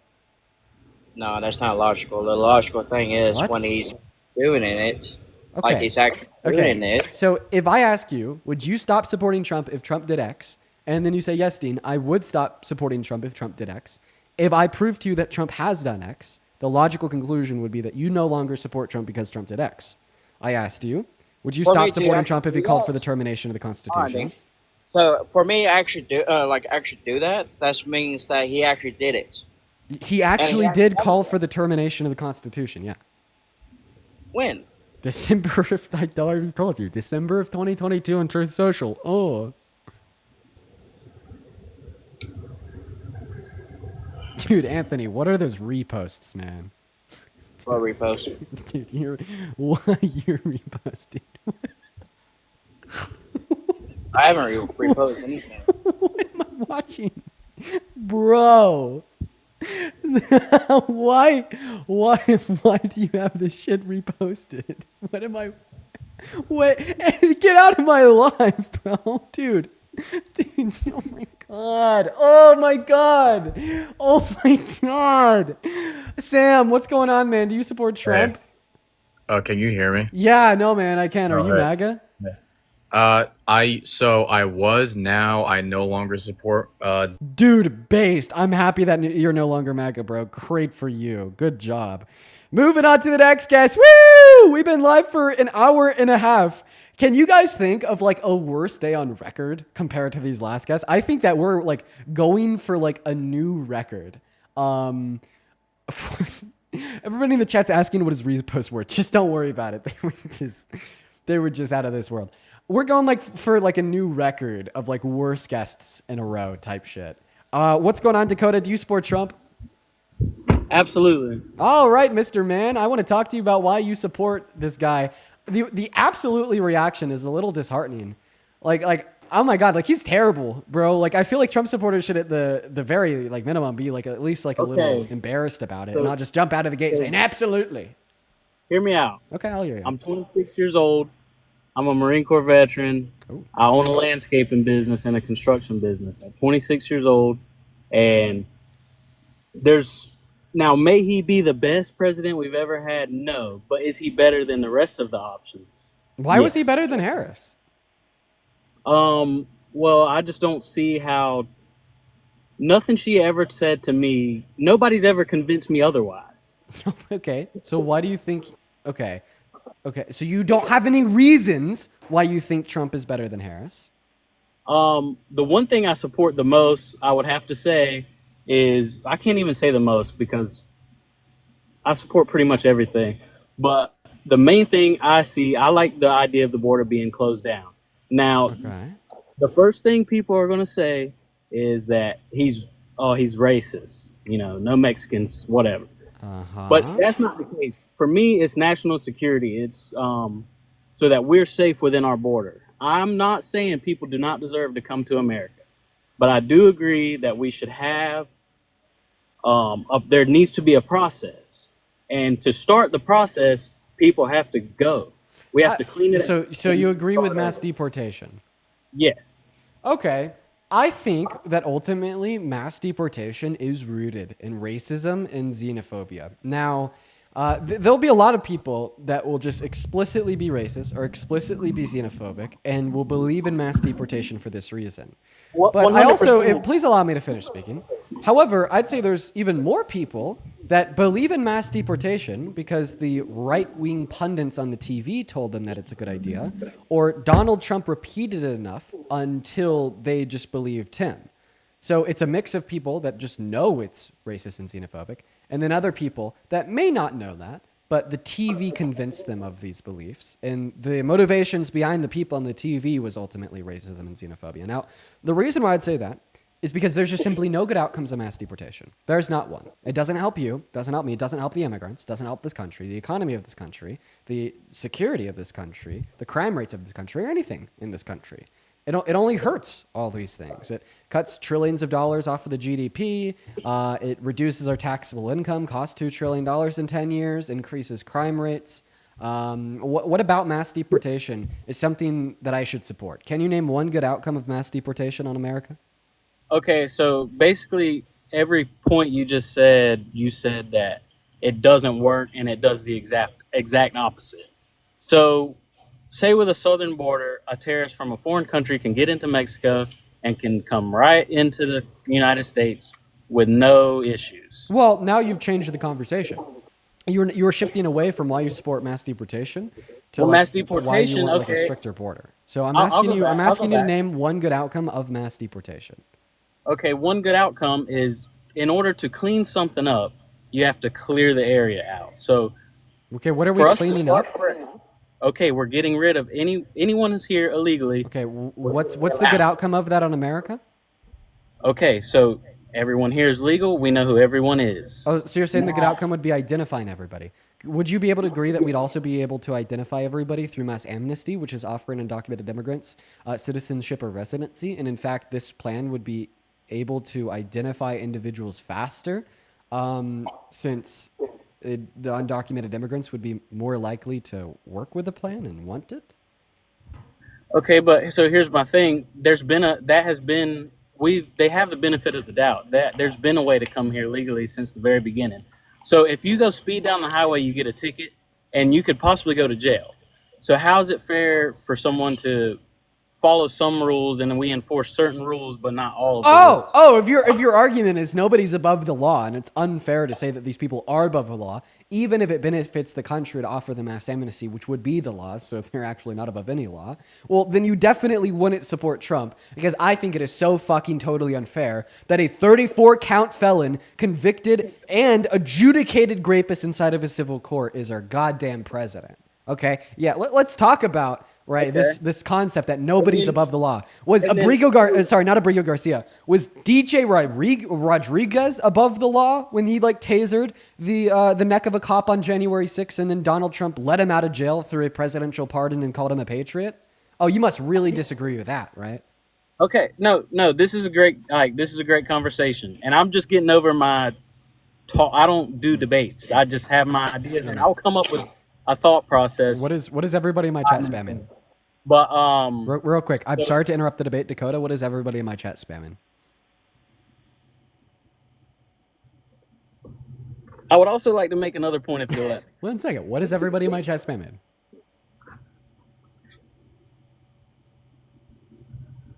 Dakota? Are you talking to me? Yes. What is everybody in my chat spamming? 5th repost. What's your 5th repost? I repost all day. I don't. I mean, obviously, if everybody in the chat's spamming about it, should we check it out? I mean, I don't know. I mean, you can remind me, and I'm I sure don't I know, can I back. don't know. I don't know. Let's watch it together. Let's see why the chat's spamming that. Can like you face it? Can I see it? Or we'll just listen to it. Oh, you pulled me over because I'm black. Oh my. I didn't at first. But now I did. If I was a cop and the first words out of your mouth was, "Oh, did you pull me over because I'm black?" I'm making sure your body is on record. I'm black. I'm black, and it's a joke. If you don't understand how that video is a joke coming from a black man who posted the joke and then another black man reposting, and with me being black, I see both sides very well. Oh, well, I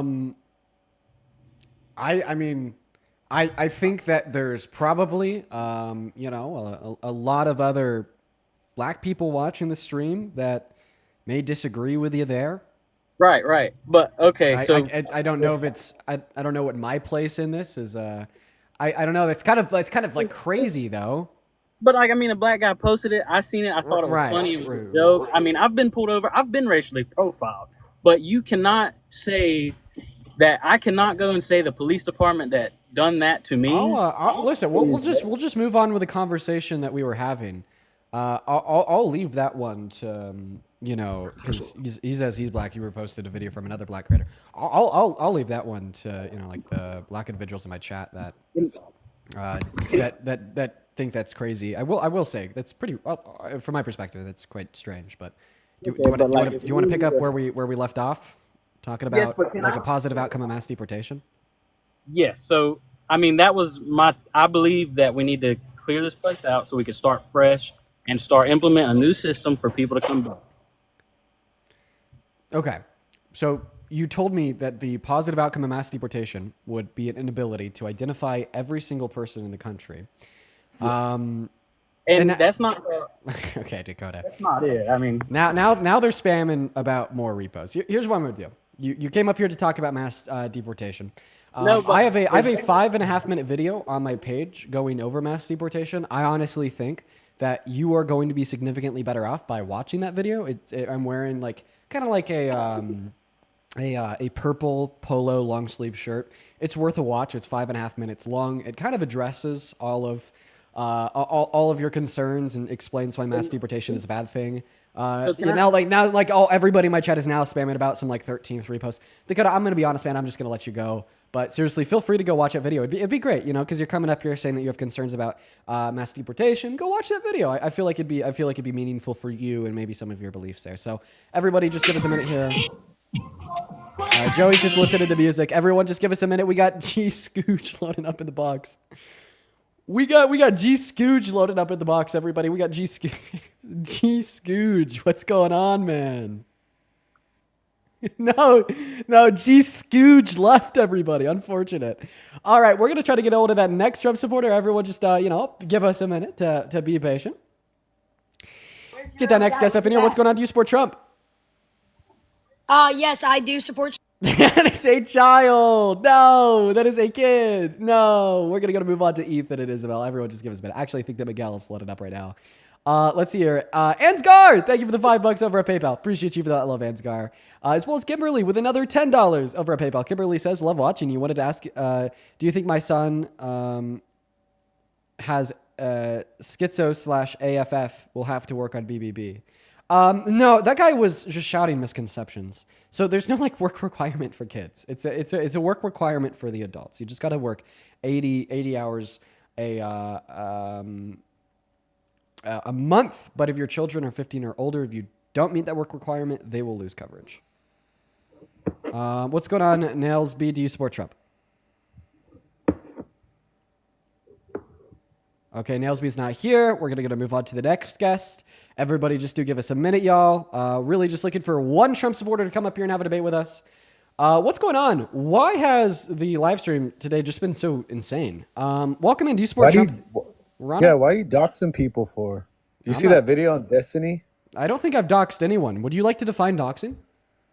Yeah, fucking tell everybody to go fucking call CPS on their kids. Okay, that's not a definition of doxing. Define doxing. Putting someone's personal information on the internet. Okay, great. In accordance with the definition of doxing that you just gave, I literally. Did you see the video Destiny posted about you? I'm sure he had some reaction. I'm sure he did. Now, did you see it? I didn't. Do you mind if I speak? You didn't see it? No, I didn't. Of course, I didn't. It made you look like a freaking dumbass. Well, I mean, I hope Destiny go watches my new video, right? Anyways, I'm sure that my new video will make him look like a freaking dumbass if he was defending the How? Anyways, I'm going to go ahead and finish responding. Can I ask you to not interrupt me? Is it possible to have a conversation where you're not interrupting me and I'm not interrupting you, Rana? Because if you're going to come up here and accuse me of a literal crime, I think I should be able to speak, right? Right, Rana? Sure, go ahead. Phenomenal. So you define doxing as sharing private information publicly on the internet, right? Okay, let me rephrase. Not doxing. You were telling people to call CPS on him. Why did you do that? I didn't even have to combat your argument. You just conceded it. You just conceded it without me even giving you a counter argument.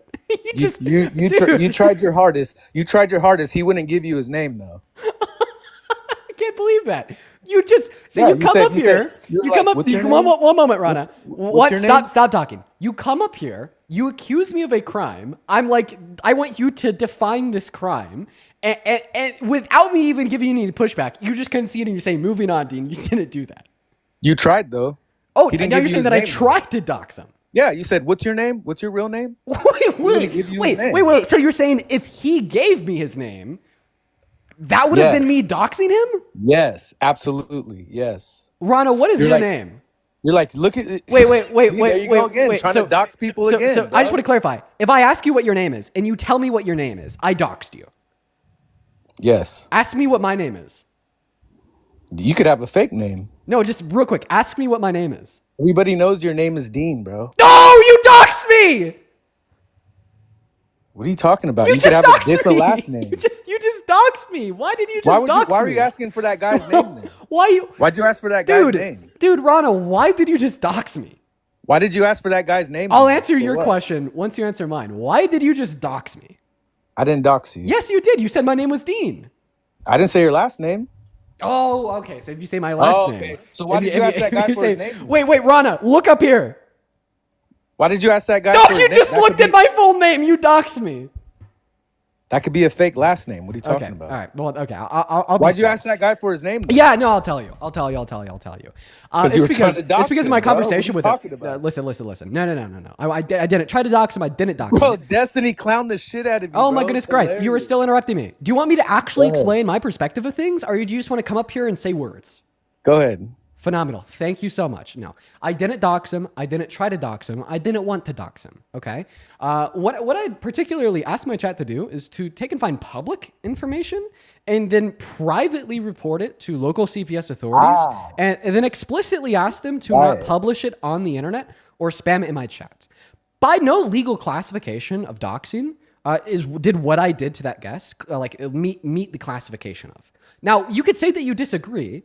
That's an argument, but you just can't say that it's doxing because the claim that it's doxing, legally speaking, is abundantly false. Doxing is going to be either taking private information and sharing it publicly on the internet, or even like some public information and sharing it on the internet with an intention of malice or harm.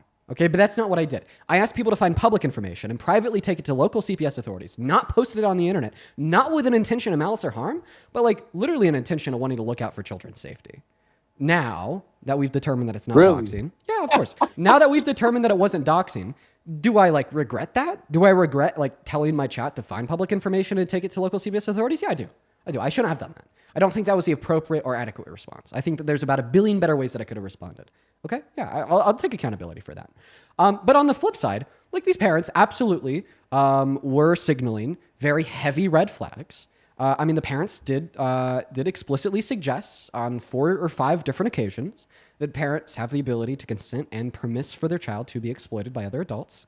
And in fact, they even reference the exploitation of young children, such as a 65-year-old man looking at the naked body of a 13-year-old girl as a business transaction that benefits the old man and benefits the girl, as well as they denied that the creation of child porn is exploitation of children, given the example of Brooke Shields, posing in front of a camera without a shirt on, covering her breasts when she was 15, as not exploitation. And somebody else on the call even called it art. Okay, those are very obvious, creepy red When did you flags. mention a business transaction? No, When? that's what his wife mentioned. That's what his wife mentioned. What are you talking about? So if somebody so goes you just don't know into the a doctor, context. so someone goes into a doctor with And their child.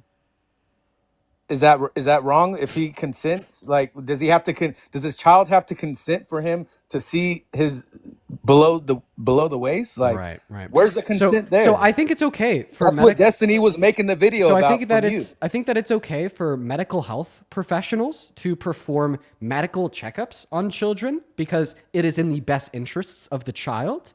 So that's typically how we would delegate and understand parental control over children. Is the where's the parents do consent? have a lot of control over their children, insofar as doing what is best for that child. And taking a child to medical health checkups, and that being performed by licensed practicing medical health professionals in a professional setting. That absolutely is what is best for that child. Okay, but for you to equivocate a medical health checkup on a child to an older man literally taking advantage of and exploiting a 13-year-old naked girl in a changing room at a beauty pageant is absolutely suable. Disgusting and deplorable, Rana. Like, do you want to listen? Do you want to listen to what the husband and wife had to say? Because I say we listen to it, and then I want you to go ahead and defend them. And when you do defend them, you're going to be a really bad person. So the other day when we were talking at the start of the conversation, the very first thing that was said was, "Here's Donald Trump walking into the changing rooms of these naked teens." And what was your first response to that? Did the parents give consent? Did they allow it?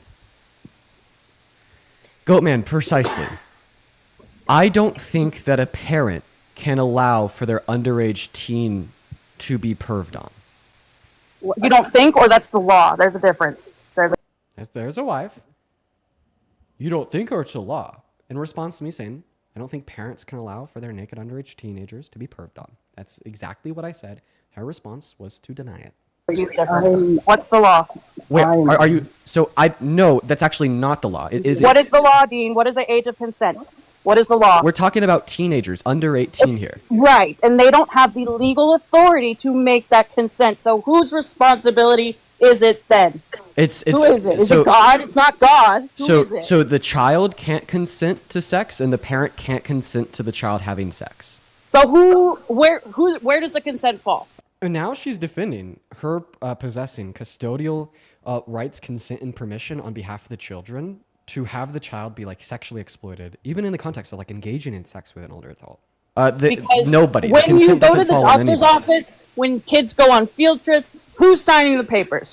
And then the mom in this video just made the same equivocation you did, saying that sexually exploiting your children is just like taking your child to the doctor's office. Very harmful pedophilic rhetoric. Are you saying that's child? From my research, statements from the girl specifically that he went and saw it in the changing room said that it was more transactional than anything. If anything, because these girls are competing against each other, they went to Donald Trump when he was back there to get some sort of not promotion, but to get some sort of feedback and transactional advice from the guy because he's a business. Chat, stop spamming that in my chat. Stop spamming that in there. We'll do without that for now. We'll see what Rana says, and then I'll just probably kick him. If you Yeah, because your chat's lunatics just like you. You understand that I've woken up to death threats and allegations of being a pedophile for the last 3 days? Who the Yeah, fuck? because you try to dox somebody for some. This is exactly what these women that were back there have said on BuzzFeed. I've seen it. I've read it. What do you mean it was transactional when he's walking on a naked teenage girl? So this is where the wife defends that it's transactional. is. It was What's transactional in a about it? business sense. It was Okay, can you transactional in explain a that to us? business. Yes, I can, because Trump is a businessman. He has a huge persona, publicly business essential. The girls were trying to get his input and get him to like promote or like give them advice. So I just played you 2 minutes. We could listen to the other 3.5 minutes if you want. But everything that we know so far is that this husband and wife thinks that they retain the ability to permit for their child to be sexually exploited by older men, and they think that it is a transaction where both the older man would find benefit as well as a child would find benefit. And, She doesn't know what she's talking about. She has no clue what she's talking about. But is your allegations that Trump did this with underage girls, right? Right. That's your claim? We're obviously not talking about that right now. Where's the proof? Where's the proof that they were teens though? I'll Where's the proof at? happily give you that proof, but that's not the conversation we're having right now. Because the conversation we're having right now, Rana, is like very specific, and it's how you think that these parents were like innocent, good fathers and mothers that like didn't demonstrate like these red flags of being just absolutely insane and very bad parents. So do you want to respond to that, or do you still like defend these parents? Yeah, I said she doesn't know what she's talking about. So do you agree that like these parents? Well, Like, hey, are that's a exhibiting, good like, that's red a good flags? reason that's a good reason to try to call do- CPS. do- though. Sure, Dean. Sure. Call CPS on him. Get his information, get his real name, his full name, and get facial recognition, and go find him and go call CPS on him. Dean. So your position Good is job. your position Good is job. now even extended beyond mine, because I've once again I've said that I think I made a wrong move of telling my chat to find public information and privately take it to local CPS authorities. Now, after you listen to the 2 minutes of everything they have Oh, to say, you apologize now, now you're Dean? actually defending You that original apologize position now? as well. Now you're actually saying that was a good reason. So you You're just completely apologizing now, changed your Dean? mind, right? What, that it was a good reason to go call CPS on him? No, you're saying No. that you think that's a good reason. No, I'm not. Okay. All right. So what are we debating? So you said that. Where's your proof that those were teens that Trump was talking about? Yeah, Where's for your sure. proof? Yeah, for sure. It would be the teenagers that like talked about the fact that he did this and the fact that he admitted to doing Teenagers this. that talked about who? Yeah, for sure. Like Victoria. Victoria is now a 35 or 40-year-old woman. In the 90s, she was a 16, 17-year-old teenager that competed in Miss Teen USA, as that's a pageant that he owned. And she's come up on this live before and talked a lot about how he would just walk backstage while they were naked. Did he own regular 18 and over pageants? Yeah, he owned both. Dean? So the obvious Oh, assumption so would how be do you that he know did that this to both Victoria was part of teenagers the? How do you know Victoria wasn't part of any one of those? because she said that Like, she was how do you know? How do you part know of Miss Teen Donald Trump USA? wasn't talking about why? Why do you just correlate? Oh, teen to Donald Trump. Why couldn't it be him talking about the 18 and over? Because the people that were the teens said that this happened to them, multiple. What happened to them, Dean? What happened to them? They were getting undressed in their changing rooms, and Donald Trump walked backstage and looked at them. That doesn't happen all the time. What are you talking about? Does that not happen all the time, Dean? Okay, well, if that happens all the time, all that means is that child exploitation happens all the time. Child exploitation. Yes. So then shut down all the teen pageants then. Yeah, I Dean. mean, if That's what we should do. If older adult men are walking into the changing rooms where there's these naked undressed teenagers and like these women are girls only spaces, and this is happening at like all of these teenage beauty pageants, we absolutely should shut them all down, and we should prosecute every single one of the old men here that and did say that Trump was perving on teens is you have no basis to say that. Yeah, my basis to say You don't that. know. You don't know if he was talking about the 18 and over pageants. Well, You have no clue. I'd say that the best idea of what he was talking about in that clip would probably be a culmination of all of these pageants, including Miss Teen No, USA. you just don't like him, so then you're going to refer to teens. No, I have reasons. That's to the believe only this. thing. I'm trying to give you my reasons to believe this, but you're just interrupting me while I'm trying to give them to you. Why is that?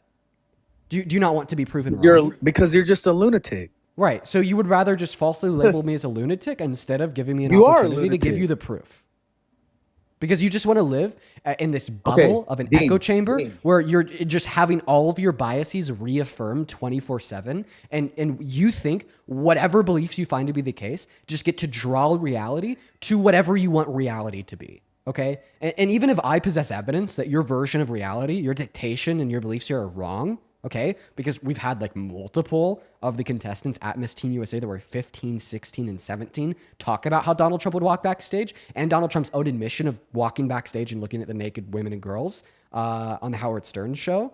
What are you going to do? You're just going to ignore all that? And then you're going to call anybody that doesn't ignore all that a lunatic? I just want to clarify that your mindset is to call anybody that doesn't ignore these facts a lunatic. Dean, give me the proof he was talking about teens. Donald Trump in that interview was talking about teens. Yeah, the inductive. Give me the proof of that. Yeah, that would be the fact that we've had like 5 or 6, 7, 8, 9, or 10 of these 5, 6, 7, 8, 9. testify. First it went from 1 to 5, 6, 7, 8, 9. Yeah, because you have Victoria as well as everybody. What the fuck are you BuzzFeed talking article. about, dude? No, this is why I say you're a lunatic. Now you're misrepresenting what I said. I gave you one specific example of one specific person, but this doesn't mean that this one specific person exists in a larger set of more people. Like, for instance, if I tell you about my mom and I'm like, this is my mom's specific name, this is my mom's specific age, does this indicate that my mom is my only family member? No, just because I give you specifics on one member of my family doesn't mean that's the only member of my family. So earlier, just because I gave you specifics of one of the women that have publicly spoken about how when they were a teenager, Donald Trump walked backstage while they were naked, this doesn't mean that that's the only member of the group that had Donald Trump walk backstage while they were naked and undressed in their changing rooms while they were underage. And then even to your point about maybe he was talking about the women. Okay, I think he was talking about both. This was probably an examination of all the times that he's done this, not just at Miss Teen USA, but also at Miss USA. About both. It's all, right. That's always Switch been it what up, I've man. said. Right. No, it's not what you always say. That's no, what it's not. That's what I said 30 seconds ago. You weren't just specifically listening. say Teen USA every single time. So every single time it's I immediately go to Miss Teen USA because obviously when I'm having these short form conversations with guests such as you, it's significantly more exacerbated and terrible. Just like like your intuitions when we're talking about Donald Trump doing this to minors compared to adults. See, like when I just bring up the point about him doing it to minors, okay, you can't rebuttal that at all. But I just have a feeling that you're like such a POS that for whatever reason you're just okay with it if it's adults. I am rebuttaling right now. I'm saying prove that he was specifically talking about teens, and you can't do that. Wait, so I've now given you're you saying now you're saying it could have been both. I've given you evidence that he did this to teens, and that the clip was likely talking about all the times that he's done 18 and this. over. How about it could have just been 18 and over? How about that one? Why you don't say that. Yeah, for sure. The reason why it couldn't have just been you don't say that. You only say teen. The reason every that single it couldn't, time. The reason that it couldn't have just been 18 or over is because then we wouldn't have had 10 of these teens testify that he did it to them. Now there was 10 teens testifying. Where were they testifying? Yeah, for sure. Where? Victoria has testified on my live. Yes, publicly, it's the same one as you well keep as mentioning over and over. Well, I'm giving you a set of people. You have to let me finish my. It could have just been one lunatic from your chat again. Oh my God. Yeah, one lunatic from my chat. Yo, well, then go to literally Google her name and you could find pictures of her with Donald Trump when she was a minor and call her a lunatic again. I dare you, you POS. But anyways, to finish my breath, because you have the compulsion of a toddler and you can't let anybody else finish, including your wife or ex-wife or non-existent wife. Honestly, with the mindset that you've set forth on this live, I'd shoot for the latter. All right. Anyways, I'm going to finish what I said. So not only does this include the testimony of Victoria, who you could see pictures of with Trump, okay, who hung out with Ivanka, who was one of Ivanka's personal friends, but also everybody that testified to BuzzFeed. There's a BuzzFeed article in like 2015, I think, where there was like 5 of these teens that would talk about how Donald Trump would walk backstage on them when they were naked, including girls as young as 15. And then when we combine that with a clip where he just talk about how he did this, right? I mean, I think that we have more than enough evidence to believe it to be the case. Now, if your counterclaim is to say that he was talking about women, I actually fail to see any valuable distinction between him unconsensually perving on minors and unconsensually perving on adults. Because the reason that we could just all assume that it was wrong to do to the kids is because kids can't assert consent. So by default, it's going to be wrong. Now, the difference between the children and the adults is that adults can assert consent. However, if they're not asserting consent, then it is unconsensual, just like it would be to kids, right? So are you arguing that he just sexually exploited and unconsensually perved on adult women, but he never sexually exploited and unconsensually perved on children? Is that your position? Did you watch the whole interview, Dean? Because later on in that same interview, he says that 30 years old is kind of a little too young. Did you hear that part? Obviously, you haven't heard the clip where he hit on a 10-year-old girl saying he'd be dating her in 10 years when she's 20. Now, you still haven't responded to what I said. I want you to clarify. hear that part, Dean? You're still not responding to what I'm saying. I'm not going to respond to anything that you say, right, until you respond to what I'm saying, okay? Because now you've repeated that you think this was too adult. So I just want to clarify that your position was that he unconsensually sexually exploited adult women. Is that your position? Yes or no? A yes or no will suffice. What? That he said that they look good? They That he look beautiful? unconsensually sexually exploited adult women. What does that mean, Dean? What does that? Give me your basis. What does that mean? What does that mean? What does that mean? That means taking Yes. advantage of or reaping some personal benefit No. through some No. sexual action. The No. sexual action in question here would be him walking into the women's dressing room where there was no men around because it was a women's dressing room, where these women were taking their clothes off, once again, because it was a women's dressing room, to look at them while they're naked. I feel like this is very clear sexual exploitation. I mean, we could frame the same concept in a plethora of ways. Like upskirt photos of like women on the subway, that's going to be sexual exploitation. Why? Because you're attempting to look at their private parts, look at them in the nude or with panties on when they're not consenting to that. That's sexual exploitation. That's going to be the same concept driving why it'd be sexual exploitation from to walk into a women's only space where they're undressed to look at them without clothes on. Another example of this would be like, imagine you're at Kohl's with your girlfriend and she's trying on a dress in a changing room. And then the store manager comes up and pops his head under the door of that change room to look at her while she's in the nude, putting that dress on. Okay, well, he sexually exploited her. He took advantage of the fact that she was in a space where she felt comfortable taking her clothes off to look at her without her clothes on. That's sexual exploitation. So, I mean, if we could agree that upskirt photos and, the Kohl's floor manager peeking his head under the window and looking at your girlfriend while she's trying on a dress is sexual exploitation, what's the relevant distinction between these circumstances and similar circumstances, such as Donald Trump walking into the dressing room of a Miss USA pageant where these adult women don't have any clothes on because they're in a women's only space? Dean, he just said the women look beautiful. You're doing way too much. You're doing way too much. And also in that same interview, he also said 30 is almost pushing it too young. He just said that the women look beautiful. He said that the women look beautiful while they were naked in a space that they were naked in because they're undressed, as was a woman's only space. You're just defining sexual exploitation. How am I wrong? How am I wrong? How am I wrong? How are you not just defining sexual Dean, exploitation? have you ever said a girl looked beautiful? I've absolutely never. I've absolutely never walked into a woman's only space where these women felt comfortable taking their clothes off to look at them while they're naked and then said they look beautiful. Absolutely not. Have you? I've said women look beautiful before, Dean. Yeah, but did you say that they look beautiful after looking at them while they're in the nude, while they were changing a space where you were supposed to be? Dean, I've told a friend that a girl looks beautiful naked before. Am I wrong for that? Is that crazy? In what context? Oh my God. Okay. Oh my gosh. The world's going to end, Dean. It's like really weird to be talking about that in general, but in what context did you see that woman naked? I know you've never seen one before, Dean. In what context did you see that woman naked? Answer my question. One day you might see one naked, Dean. In what context did you see that woman naked? Dean, one day you'll see one. Why are you not answering my question? In what context did you see that woman naked? What context do most men see women naked? You're not answering my question. What context did you see that woman naked? Right before we did the thing. What do you mean? Oh, okay. So you're saying that you engage in consensual intercourse with a woman, and then you turned around. Crazy, right? Crazy. And then you That's turned so crazy. And then you turned around to one of your friends and said that she looked, beautiful with no clothes on. That's so crazy. I'll say that's pretty weird. Okay, but that's still significantly different than what. How is that weird? I don't know. Like for instance, I've always. How is that weird? For sure, I'm trying to answer your question. I've just always found it strange when guys have talked about how good their naked girlfriends look to their friends. I don't know. It's something I've never done. It's something that I've always found strange. But regardless, this context is still very significantly different than what Donald Trump did, because we just agreed that you were engaging in consensual intercourse with her. Okay.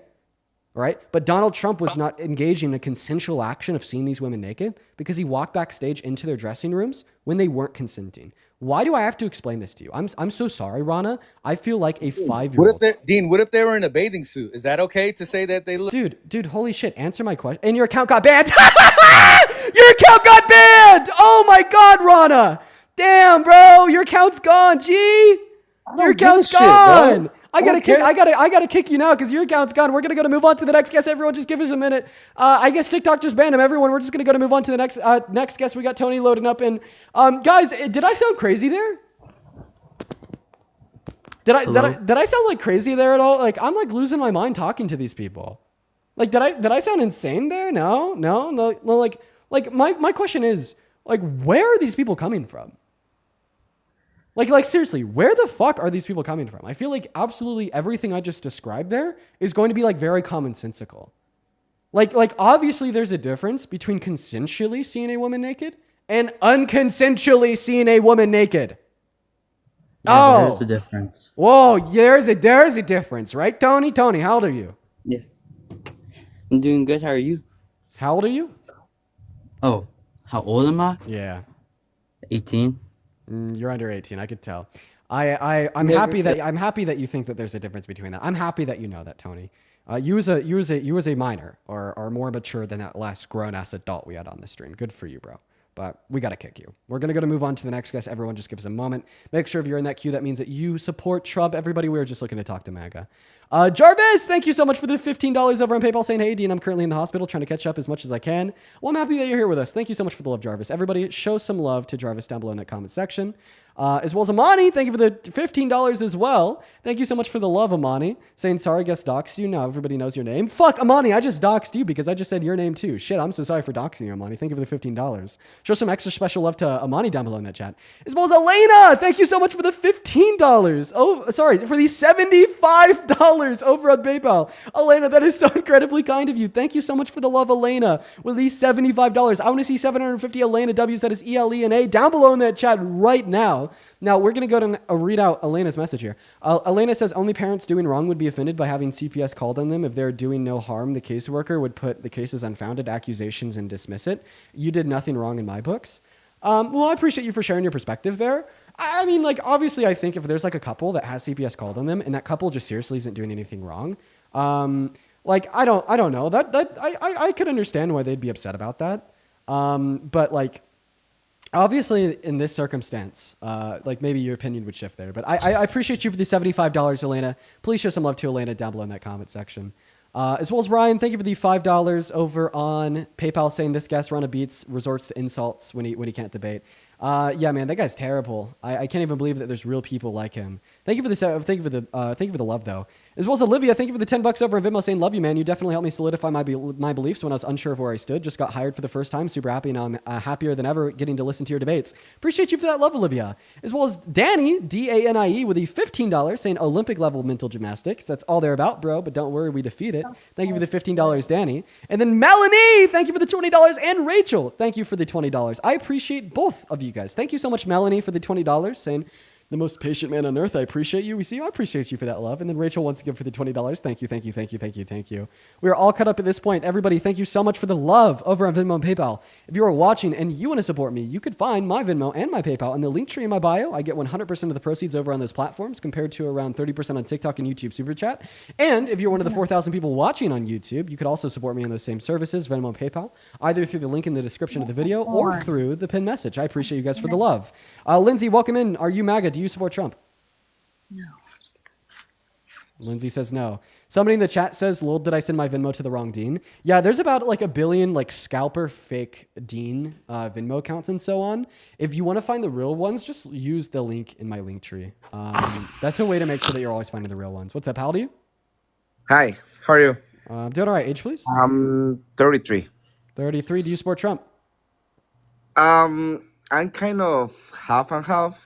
I don't know if I could say support 100% Trump, but I have some questions as I noticed that you know too much. I think about the mass deportation. Well, sorry to interrupt you. Just trying to figure out my ideas. So, I'm Latino, by the way, if my pronunciation is not that well. No worries, TikTok. I'm just going to put our conversation on hold and talk to Angel real quick. Why don't you just call me a child predator in the chat, Angel? Angel left. Anyways, TikTok. So if you want to run like the specific reasons by me that have led you to still supporting Trump, that'd be great. Well, I feel like that's what I want to talk to you about. Like the Marine saying, he's not the best. The only thing why people like him could be because he's not a typical political. You know what I mean? Like that he's like a businessman. Suppose for some reason he makes money, even in the good way, bad way. Okay. But I want to ask you. I want to ask you a question. Go ahead. Go ahead. If Kamala Harris was president right now, do you think America would be better off or worse off? I don't like Kamala because they abort and all that stuff about that would be bad. Probably somebody would say, I hate you. I'm okay that it's gays, lesbians. I'm okay with that, but I think that should be not that too much exposed to the kids because I think they can decide themselves when they run older. That's my idea. Okay. So, and if they so want you respect support Trump, themselves, so gay people won't be exposed to kids? no. I'm saying you ask about Kamala. You ask about if Kamala is the president. Did Kamala Harris run on policy to turn the kids gay? No. What I'm saying is, so what I'm saying is not that one, but she was supporting a little bit more, and I think, well, that's my idea again. That's what I didn't like her at all because I'm okay that it's gays and lesbians, but remember that on the schools they want to do like Okay, I'm sorry. Could I just have you identify like one good thing Trump is doing? What good thing? Yeah. That's what I will ask to check it out. It's supposed that every economy is from the past president, right? It's supposed. Well, can you repeat that for me? I heard from somebody that, for example, the economy we're living right now is the economy that the last president left. Because no, I disagree. Well, that's what I want to make sure because somebody told me that when Trump was first time president, I was making too much business, a ton of business. I was okay. So you're still not telling me something good that Trump has done. Like no, that's what I'm saying. That's what I'm saying. Could you just tell me one good thing Trump is doing that you like? Should be the deportation with the bad people, not with the good people, because I have friends that they are laborers. But when you say bad people, do you mean individuals with prior violent offenses? Exactly. Okay. Obama did a lot of that. Biden did a lot of that. Dems love doing that. Okay. So Exactly. This was not going to be a part of. The problem do you mind if you let me? is Please let me taking- speak. Please let me speak. Just because if not, I forget. The problem is that he's taking hard workers. That's the problem. If he's taking bad people, should be great, but he's taking good people. That's the problem with that one. So you actually don't support Trump's policy, okay? Because it's a bipartisan issue that deporting individuals with prior violent offenses is okay and something that should be done. That's something that Exactly. one moment. That's something that both parties do. So instead of like having Kamala Harris just deport individuals with prior violent offenses, you're having Trump deport individuals with prior violent offenses and deport every other undocumented immigrant. Correct. But So this should be a con of Trump. Yes, correct. But that's what I'm saying. Okay, well, I asked you to identify a pro of Trump. I'm asking you. I'm asking you clearly. No. Stop talking. Stop talking. I'm asking you to very clearly identify one thing that Trump is doing that you like. It turns out the last thing that was supposed to be the thing that Trump is doing that you like, it ended up just amounting to a negative thing Trump is doing that you don't like. So Correct. You said that you're on the fence here. What is one thing that Trump is doing that you like? If you can't answer this question, I'm going to move on. Okay. Well, I don't pro MAGA, so thank you for taking my chance. But the only good thing probably so far, suppose that is no more wars. And I say suppose because, like you say, in TVs, management, all the publicity. So suppose it's not wars, and everyone is scared about crazy Trump, that they don't make any move. You know what I mean? That's the only good thing. So I every think. single global conflict has gotten worse since he won the presidency. Every single one. Russia, Ukraine, Israel, Palestine, Congo, Rwanda. About Ukraine and Russia, are you in favor of Ukraine or about Russia? I'm in favor of Ukraine, but in the conversation that we're having, that shouldn't matter because you said no wars. Every single global conflict has gotten worse in the last 160 days. But suppose that he was like telling Zelensky to stop the war, and he didn't want. He wanted to continue with the war. Dude, Zelensky's offered Putin 5 ceasefire agreements. Putin has denied them all and launched their largest attacks against Zelensky. Well, What thank you you just for said that was Russian information propaganda. because so far, whatever they show was sometimes, and because sometimes we don't. Well, I have other things to think about, but yeah, that's what I thought on the moment that No, that's fair, Trump man. was That's fair, man. I trying to appreciate you help for him. I But thank appreciate you you so for much. asking about it. Thank you so much. Thank You you so know- much for everything. Yeah, And thank you for the information too as well. I apologize if I was a little hard on you. I hope you have a good rest of No, your day. no, Thanks no, for no, coming on. don't worry. I'm listening the whole thing. We're gonna move on to the next guest, everyone. Yeah, like I said, I apologize if it was a little bit hard on you, man. I've been looking for a debate with a Trump supporter for the last 2 hours. Like, this is probably like the worst day for like the live streams we've had in a long time. TikTok, they were Galaxy. They were the two Galaxies actually. TikTok. Like, I don't think that we've had like a worse day of debates, like ever. Like, it is bad today. That guy was like the most normal person to request up all day, that tried to offer a defense of Trump. Like, what is going on today? I'm like preconditioned to be negative to these people because like everybody is sucked. So I apologize if I was a little too hard on you. Thank you for the 4 Galaxies TikTok. And then also, yo, Angel, thank you for the $15 over at PayPal. They say, love you, Dean. I love you too, Angel. Show some love to Angel down below, as well as Nafi. Thank you so much for the $5 water over with on them and PayPal. not the weird slimy bean juice. Oh, not the weird slimy bean juice. What's up, Sarah? You're on live in front of 11,000 people. How you doing? Oh shit, my bad. Can you drop me down? Was just listening. Yeah, no worries. Have fun with that weird slimy bean juice. Moving back on to the next guest. Everyone just give us a minute while we're loading up the next guest, Caleb in the box. Darlene, thank you for the $10 over at Venmo. Appreciate you for the love. Same support. I appreciate you, Darlene. Hello. Show some love to Darlene down below. Welcome in, man. Give me 1 second here, Caleb. As well, Selena, thank you so much for the $20 over on Venmo. They say thank you for standing up for women and children who are being violated. As a survivor, it was very hard hearing him justify the very thing that led to my own essay. Women aren't safe here anymore, and it breaks my heart. Anyways, thank you. I'm so sorry to hear that, Selena. I appreciate you for the love as well as for sharing your story. Thank you for the message. As well as David, thank you for the $15 over at Venmo as well, saying you're so cool. Definitely my favorite live streamer. Thank you so much for the love, David. Show some love to David down below. And then Mr. Jeffrey with the $50 donation over at Venmo. Holy fuck, Jeffrey. I'm going to see 500 Jeffrey W's down below because that is so incredibly kind of you. They say, I'm a 61-year-old white cisgender gay/queer boomer man that truly appreciates you being an ally for queer folk. Save the dolls. Jeffrey, I appreciate you so much for being here and couldn't have said it better myself, man.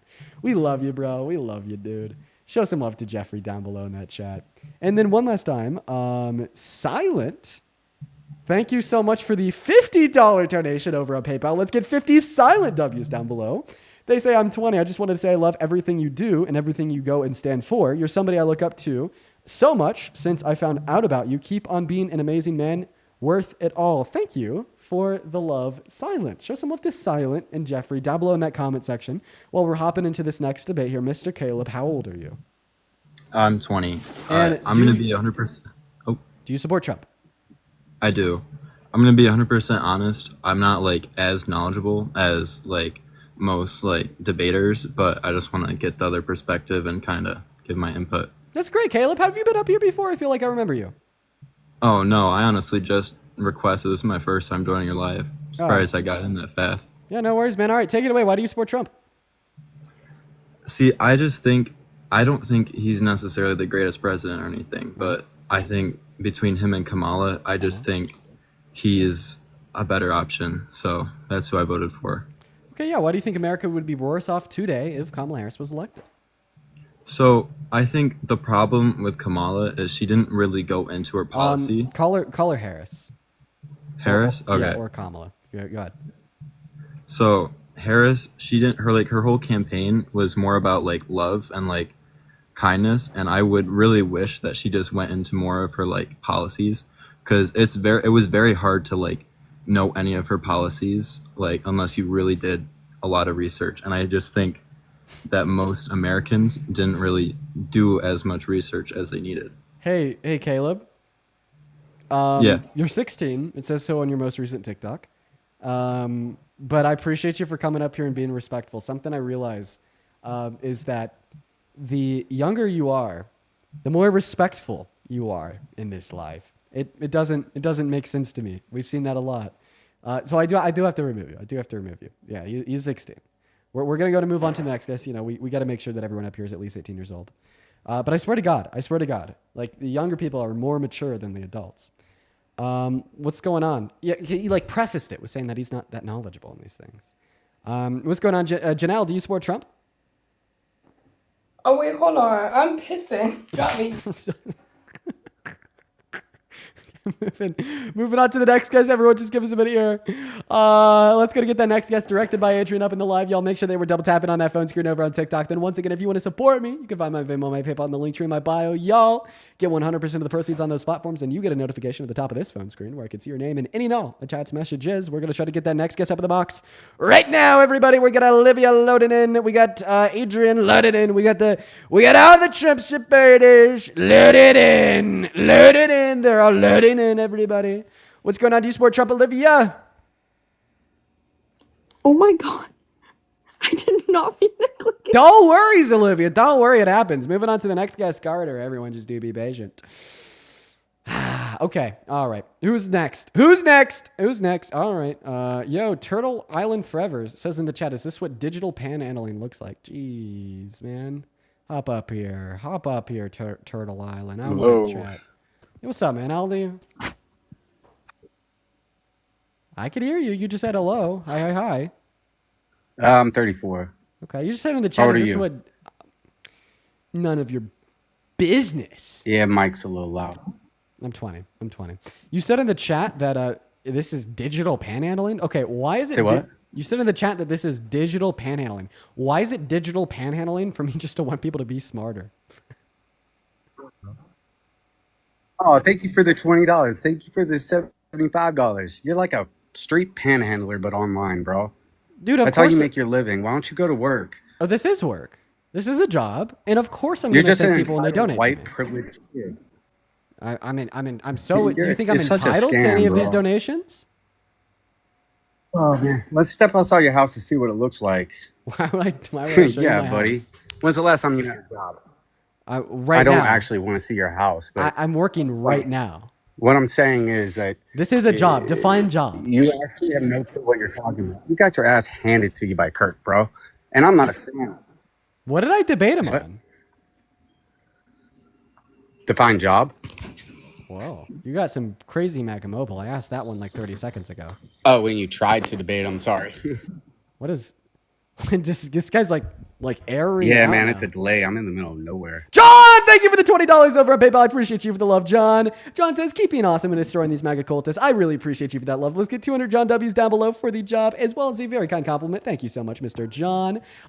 Thank you so much. That is incredibly kind. As well as Condra, I'd like to thank you for the $10 over on Venmo, and Laura with the $40 over on PayPal. Thank you, Laura. Laura says, I'm in my 40s When's the and I totally last respect time you. you've done it?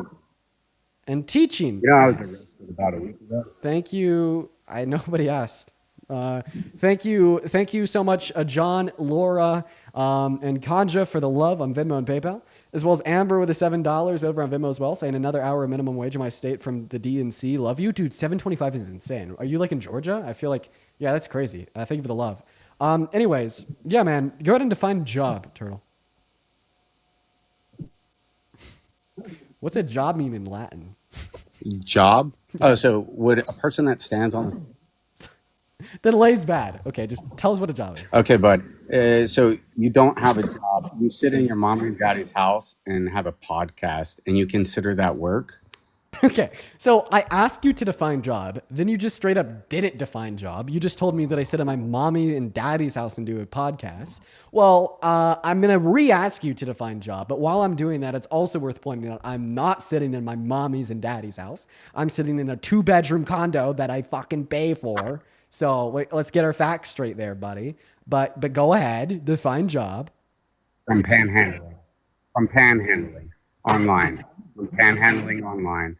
That's how you make your money, is you ask people for money. Oh, thank you for the 75. Thank you for the 25. Okay. Dude, I feel like I at know thi- I people feel like that at this stand point on the you're just street jealous, that are buddy. homeless and do the same thing. Yo, Jenna, thank you so much for the $20 bud. over on PayPal. Jenna says a message to the man kid Jealous? that No, thinks it's definitely panhandling. They say, we love Dean so much and we are Look at freely you, giving already him panhandling. what we want. It's our self-choice, not a charity. I enjoy Dean and this is a part of my appreciation.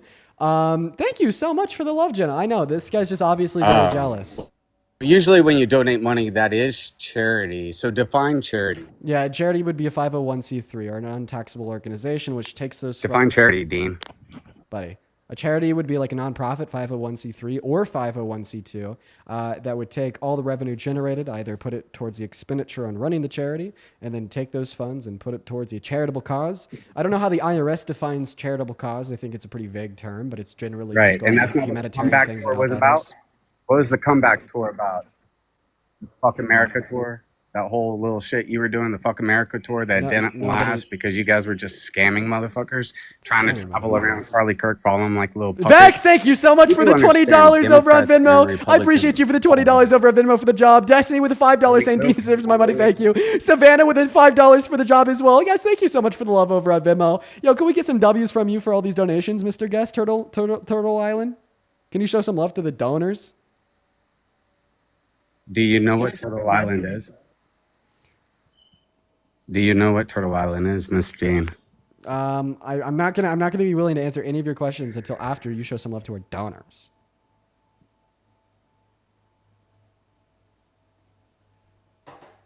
Okay, we're gonna kick him To out. your donors? Oh, good job, guys. You gave him money for doing absolutely nothing. Glennon! Thank you for the Leon the Kitten! I appreciate you for the love. And thank you guys so much for giving me all the money for absolutely nothing. Caitlin, thank you for the $10 over on Venmo for absolutely nothing. Thank you so much for the love, Caitlin. Lauren with the $5 over on Venmo for absolutely nothing. Thank you, Lauren.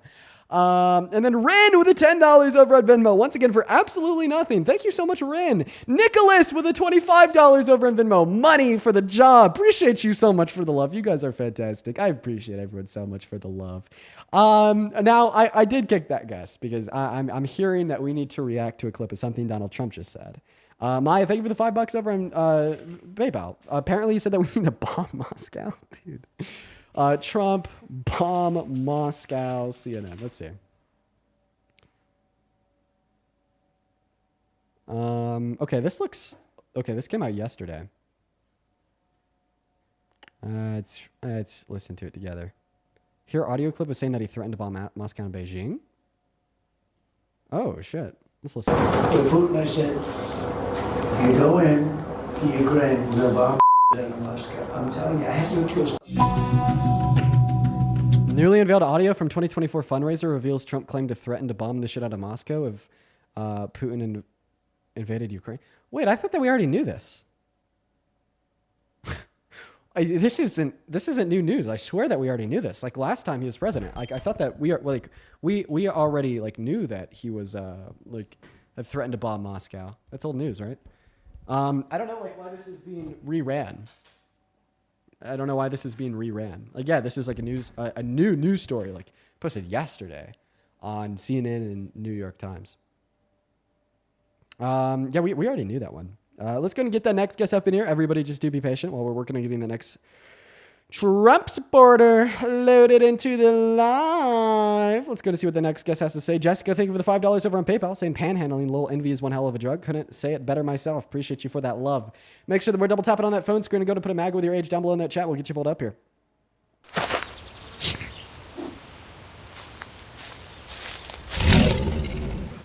For those over on YouTube that can't see what you just heard, that was a goddamn leopard gift over on TikTok. One of the largest gifts on the app. Yo, Lennon, it is so good to have you in here with us today. Thank you for the leopard. If everybody watching could please show some love to Lennon for the leopard while we're trying to find that next Trump supporter to come up here and have a conversation with us. That would be phenomenal. Seriously, thank you so much. You were phenomenal. I'm doing a date night with my girlfriend tonight, so I got to tell her what time I'm going to get off. There we go. Braylon, thank you so much for the $10 over at PayPal saying continuing my streak. You've been here for the last handful of days. Thank you for the $10, Braylon. We're going to go get that next guest, Coley, up in the box. Everyone, in the meantime, make sure that we're double tapping on that phone screen and sharing out this live with a handful of friends. But we are only looking for debates. Everybody just do be patient. Right now, we are trying to find that next guest to load up and have a conversation with us. Who will it be, everybody? Who will it be? We got Antonio 2 Valid in the queue requesting to come up. I just saw a notification for an email. We're like, what? Lennon, thank you for the whale dive, and I appreciate you so much for the love. That is incredibly kind of you. I just saw a notification for an email.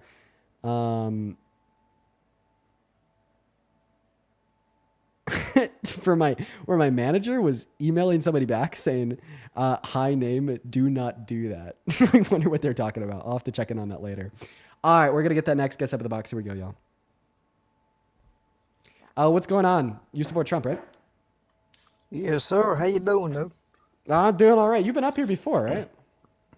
Yeah, man. I come up here sometime. Do we have much more new things to go over? I mean, in my opinion, Trump's still doing an excellent fucking job, dude. Dude, I think he's doing a terrible job. Like cutting 17 million people off of Medicaid? Dude, holy fuck, that's terrible. Well, I feel like, you know, overall in the first 100 odd days, we've seen a lot of positive changes in the country, though. Okay, was it cutting 17 million people off of healthcare through a bill that cost $5 trillion? Was that one of those positive changes, buddy? Was that one of the positive changes? I mean, I don't know if I would have done that. Yeah, you don't know if you want to literally cut 17 million low-income people off of healthcare. I mean, I don't know if I would have done that either, right? So maybe we could agree All right, doing some check this detrimental out. things to this country. So check this out. I like what he's doing with his immigration. No, I you feel don't. like You don't know what he's doing with his immigration, and you don't know why you like it either. What do you mean? I listen, here's my claim. You have literally no fucking clue why you support mass deportation. Prove me wrong by telling me I one mean, reason you support I mass do know why I deportation. support it. Okay, why? Yeah. Because I feel like there should be, you know, in order for you to be in this country, you should have come here the right way. And Should have come here the right way. if Okay, your papers okay. ain't in line, then you gotta, yeah. Okay, well, they didn't. Yeah, I feel They like didn't. if They're your papers ain't in undocumented line- immigrants. Okay, so what we know about undocumented immigrants is that they didn't come Okay, in okay, using the so legal means look. of entry. Would you allow me to finish? So we know that they didn't come in using the legal means of entry. So now we have to determine what we should do with them. Should we do plan A, mass deportation, which hurts them a lot, just takes trillions of dollars off of our GDP, costs $2 trillion over 10 years, and increase crime rates and destabilizes our economy? Or option B, okay, which would be to offer them a pathway to residency or citizenship, make them legal, give them amnesty, which would increase our GDP, increase their productivity in the workplace, and increase the amount of money that they pay in taxes, since they'll be more incentivized to work over the table, garnering higher wages, paying more in taxes, since now they'll qualify for federal benefits. Which one of those plans should we do? Which one is obviously better for this country? The one that destroys the economy or the one that helps the economy? All right, let me answer you, dude. So I feel like in comparison to the last 4 fucking administrations, you know, Trump has deported the least with no due process, meaning Biden, Obama, Bush. All of them have deported more people with no due process. The shit they all are so fired up about. Really? And, Go ahead and give me... Yes, fucking sir. Go ahead and give me a ruling from a single court that shows one deportation under Obama was illegal because he stripped them of their due process. Are you kidding me? No, I'm not. I want you to So answer my are question. you saying that he didn't deport people with no due process? I'm saying I've never seen evidence of it. Where's the evidence at, buddy? Well, have you ever looked? Have I ever looked for the evidence? Sure I have, pal. I've just never found it. What's the evidence there, bud? Google it and tell me right quick, though. I don't have a fucking Google computer it. in What front of me. do you want me to fucking Yeah. Google? Well, I might know what we just fucking talked about. What the fuck do you want me to Google? Do what? Do what? What do you want me to Google? I just told you. I just told you. Obama's fucking the people who got deported with no due process. It's Okay. bigger than Trump's. Obama's fucking people who got... I mean, you could type it in like that if you want, but you understand what the fuck I'm saying, man. Okay. All right. So I typed in Obama's fucking people who got deported without due. Okay, I'm sorry. That's obviously so bad faith of me. I know. I know you. That's obviously so bad faith of me. Wait, why am I doing your homework for you? By the way, when I type that in, Because I don't have a computer. I don't have a computer right in front of me like you Okay, do. okay. I So figured- then should we probably talk about something else that you will be able to justify? Because like obviously, if you don't have a computer, you can't find evidence for this. I mean, no matter what I say, you're gonna want the proof. I don't have a fucking computer. So you just don't have proof or anything. And that I you believe tell in? you to look something up, and you fucking write some bullshit into Google instead of what we were talking about. No, you can't say that I I didn't wanna write look in. that one You, up. you can't say that I didn't write in what you said. I literally wrote in what you said. But okay, I'll be a little bit better faith. If I go to Google, I type in, did Obama deport anyone without due process? Let's see what comes up. Okay. Yeah, that's better. Let's see. I'm not seeing any specific case. I mean, I want you to be able to demonstrate, like one specific case to me. God, no. Now, like I will say, right? Like we see things from like American Civil Liberties Union talking about how they prioritize speed over fairness, and what they're referring to is expedited removal. And yeah, I disagree with expedited removal. I'm not a party loyalist. I'm not a shill for the DNC. Okay, expedited removal is bad, but SCOTUS has ruled definitively that if you are removed under expedited removal, you're still granted due process. Okay, and you made a legal claim that he deported individuals without due process, legally speaking. He did.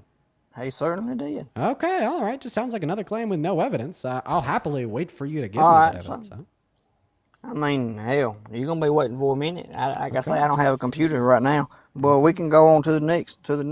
Though. No, that's fine. What else do you want to talk about? Let's have a productive Trump. conversation, man. Okay, Trump is a leader. You know, he knows how to conduct business. He knows how to fucking play his part, and he knows he's strategic, dude. Like, Can you give for me an instance, example of his exemplar? Sorry. Yeah, of tariffs. his great Tariff leadership Haynes. ability. He using Oh, strategic. it was just tariffs. so strategic to impose a shit ton of tariffs on Canada and then revoke them, and then to reimpose them, and then to revoke them, and then to reimpose them, and then to try to negotiate a better trade deal while also calling the first trade deal you negotiated with him in his first term shit, and then dropping negotiations and relinquishing all tariffs, but then So- sending them a letter alongside other countries saying he's going to reimpose the tariffs. Yeah, man. That is some So great are strategy. Are you for or against tariffs? What you feel about tariffs? Come on, but now you're shifting the conversation because I asked you I'm to give me an not. I'm example not of his because good I leader- want you to tell me something. Like, Chat, these people are going to give me my brain. Biden- I don't know what to do. I don't know what to do. Hey, These- hey, and the Biden administration, did they lower tariffs or did they constantly raise them? I think that they like increased or maybe kept tariffs on China. Yeah, That's it. okay, so they increased. They were in a trade war. Trade war with China. Right, but that's not the Ah, same so- as tariffs on every country in the world. Right, but I want to feel you out, see how you feel about the tariffs. Though. I don't like tariffs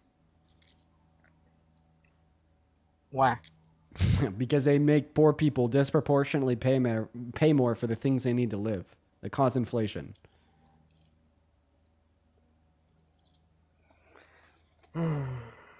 Dude, Dude. I'm gonna tell you something. Man. Tell me it. All right, so I'm gonna tell you this, Trump. If I had to handpick one fucking person in the world to be president, it probably wouldn't be Trump.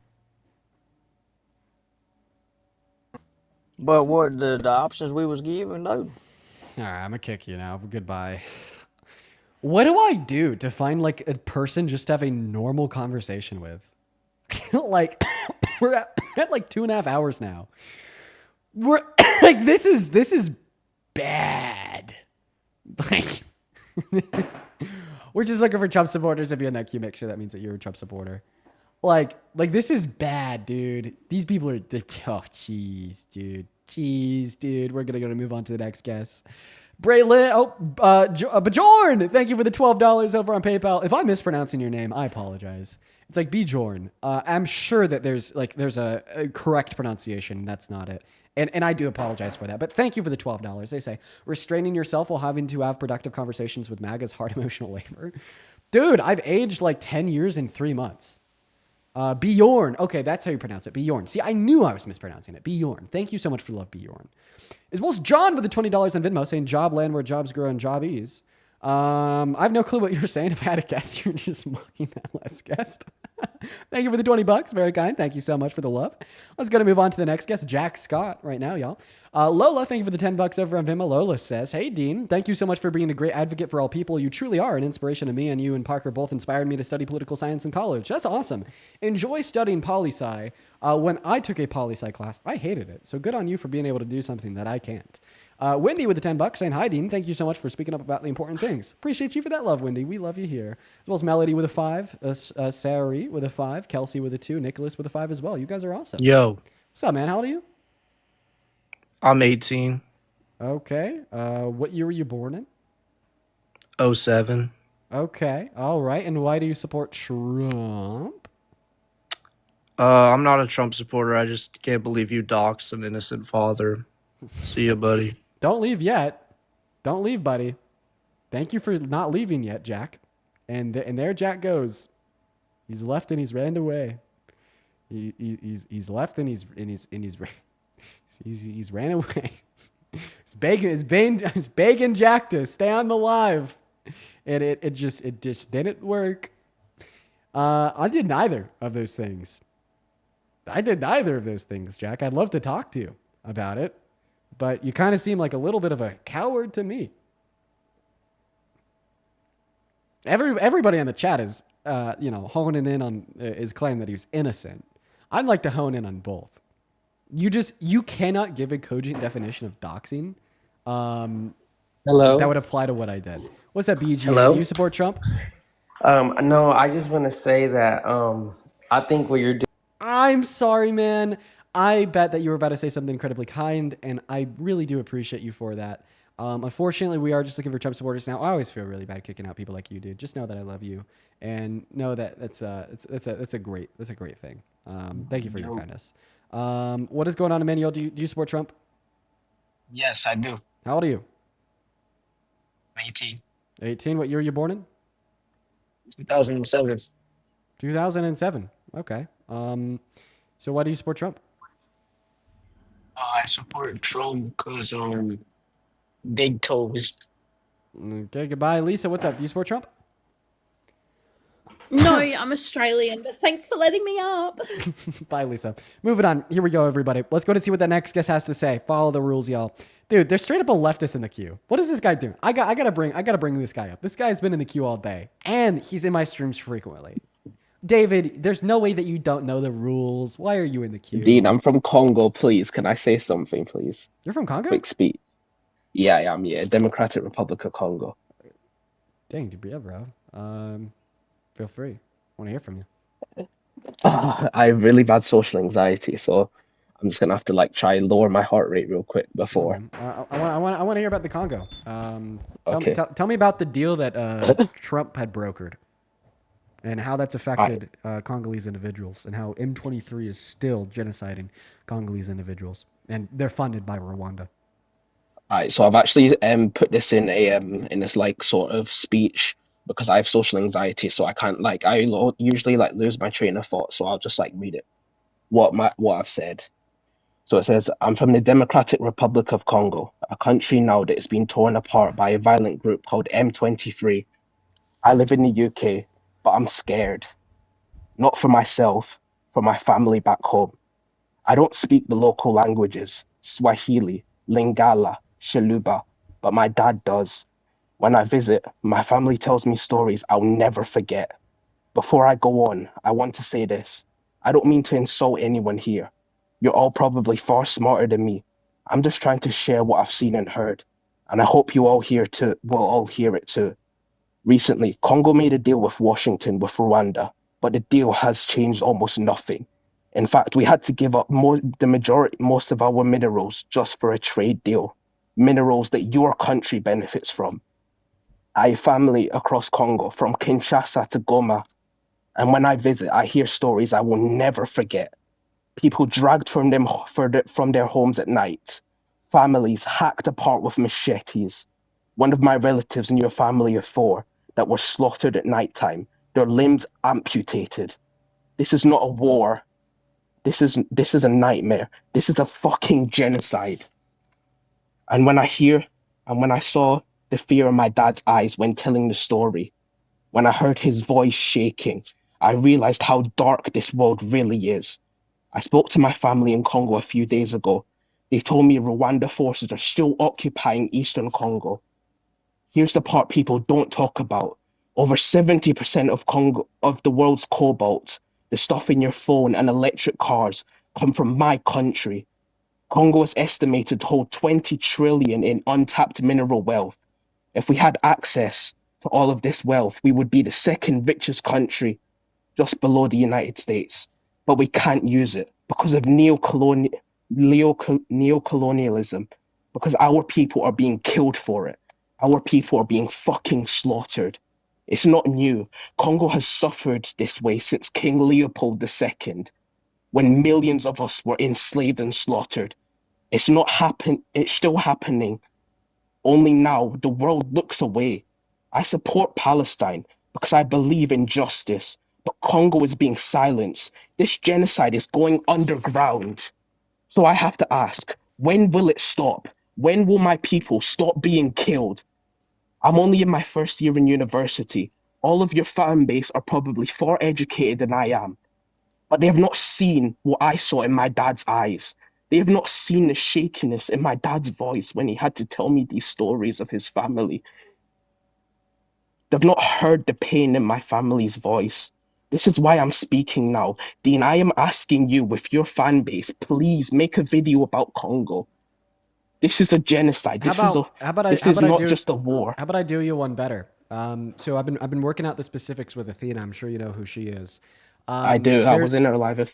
So Sorry for interrupting. Yeah. Kimumba, it's a city in Congo, and it costs $720 per month to have clean water available for the 50,000 people in the city. I've been organizing this with Athena. We're gonna do this soon. It was kind of postponed by all the shit going on recently. It was supposed to be this week, and now obviously it's been pushed off from being this week. But yeah, we're gonna do a fundraiser for the $720 required to provide clean drinking water for the 50,000 people in Kimumba.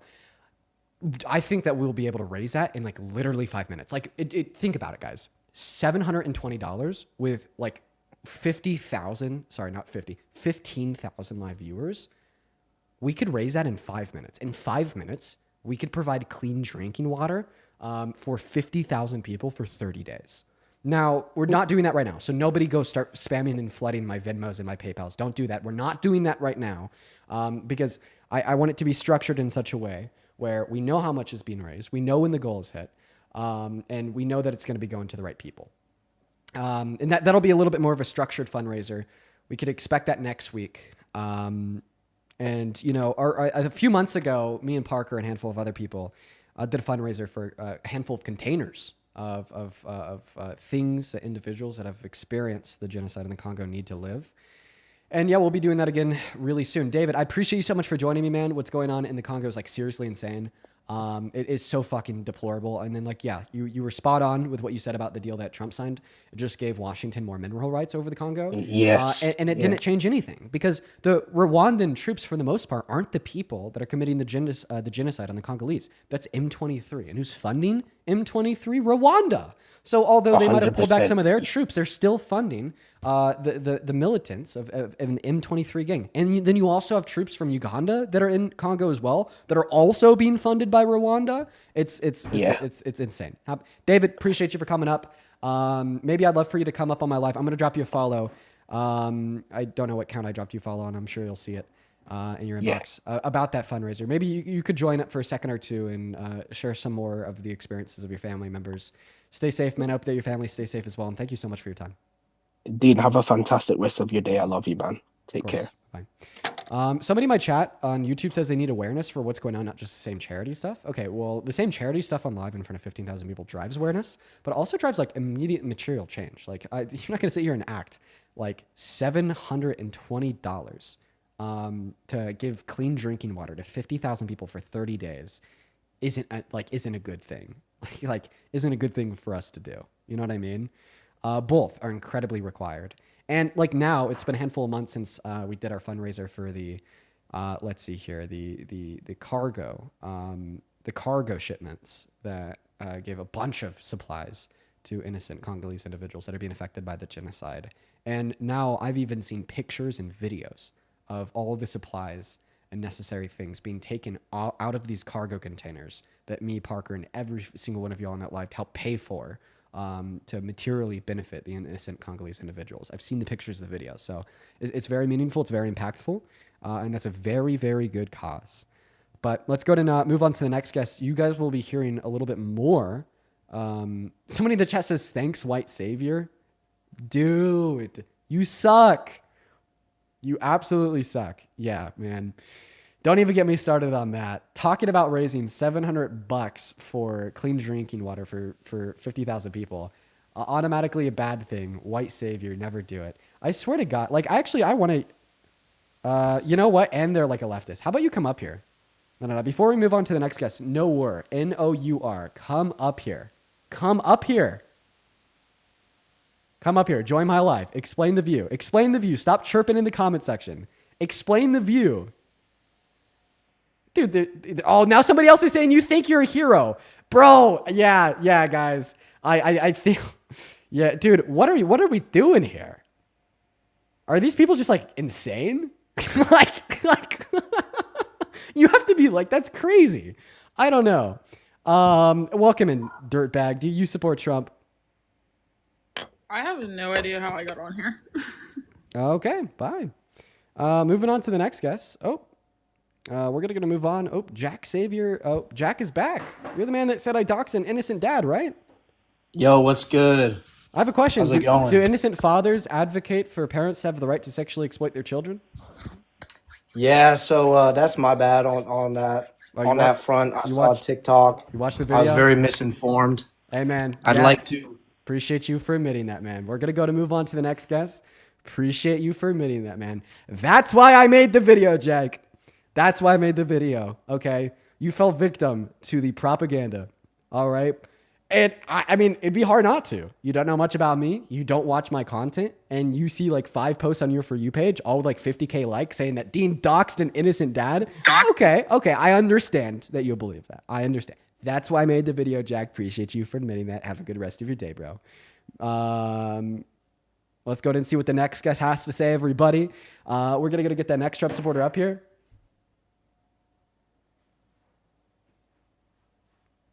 What's going on? Do you support Trump thumbs? Well, no, I don't. I'm not even sure how I got the request. No worries. Some Trump supporter in the comment section says, I'll pledge 360 to that cause right now for debate. Okay, Sam. Hop in that queue, buddy. I'll happily pull you up here. Sam. You're not in the queue, and I can't invite you. That makes me think that you're live banned. Let's go to get that next guest, Brianna, up in the box. Here we go, y'all. You're in the queue. He says he's in the queue. What's up, Brianna? Do you support Trump? Okay, Brianna left. I'll look for Sam. Sam, man, you are not in the queue. I'll keep looking for you, though, bro. Like I said, I think that you might be live banned. What's going on, Marta? Do you support Trump? So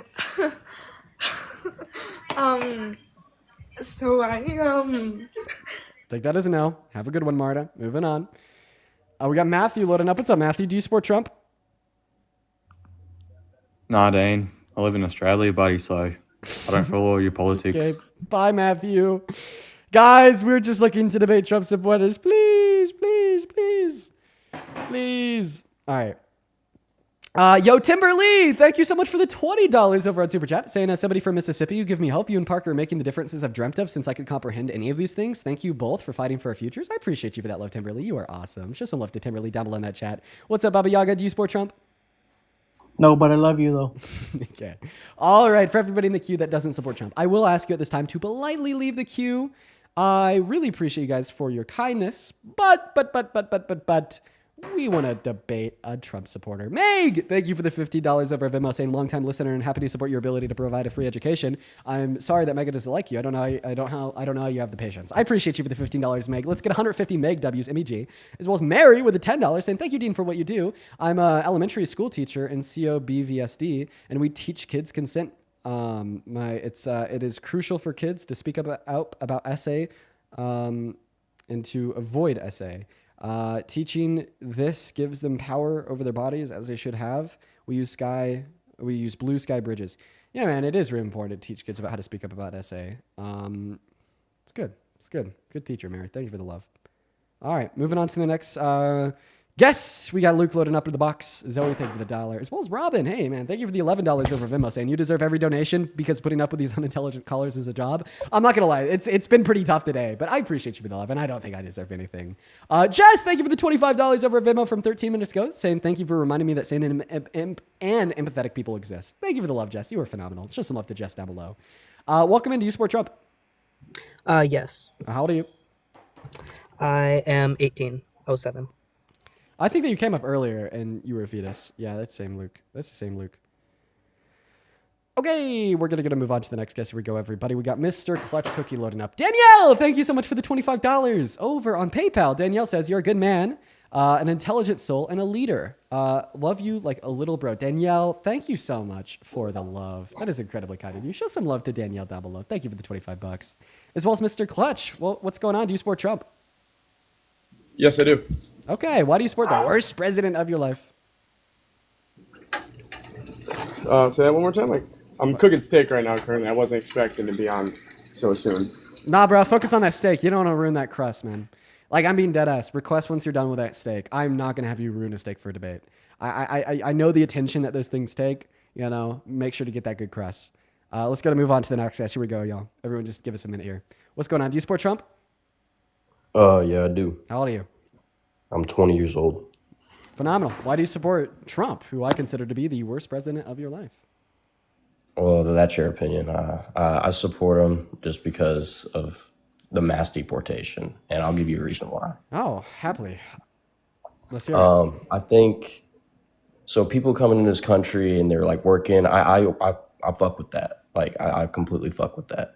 But them not paying taxes, them not giving into the society, it's just it's a long process, and they need to go. It's my opinion. So here's my thoughts on mass deportation. I think it is one of the most indefensible policies in American history. Like, truly, I think it is just one of those things that our government is doing that has no pros and only cons.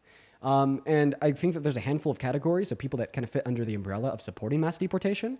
And one of those categories is going to be falling to misinformation, okay? I think that a lot of people support it out of misinformation. And in fact, Alex, I think that you're one of those people. So you kind of just like promoted this idea that undocumented immigrants are a drain on the economy. The economy helps them. They don't help the economy. They don't pay taxes and they get benefits. Well, let's see what the true information is. It is a fact that they do pay taxes, $100 billion per year, in fact. It is also a fact that they do not qualify for federal benefits like Medicaid, Medicare, or Social Security. It is also a fact that, no, they're not a drain on the economy. They significantly uphold the economy. The Center on American Progress tells us that if they were all removed tomorrow, our GDP would fall by $1.1 trillion through $1.7 trillion. So in other words, they help the economy, they pay taxes, and they boost the GDP. Well, I got one thing for you. So I used to work in a fencing company. I used to work in roofing when I was younger. Yeah. And I've seen like multiple immigrants come in and like they could just get paid under the table. Okay. That's not taxable. So in my eyes, so maybe you have seen that. Maybe you have seen that. Maybe you have. I agree. I agree that there is some undocumented immigrants that work under the table. Just like there's some citizens that work under the table. In fact, I'll even go to the extent of saying that undocumented immigrants are much more likely to work under the table than citizens. But let's evaluate our reasons why, okay?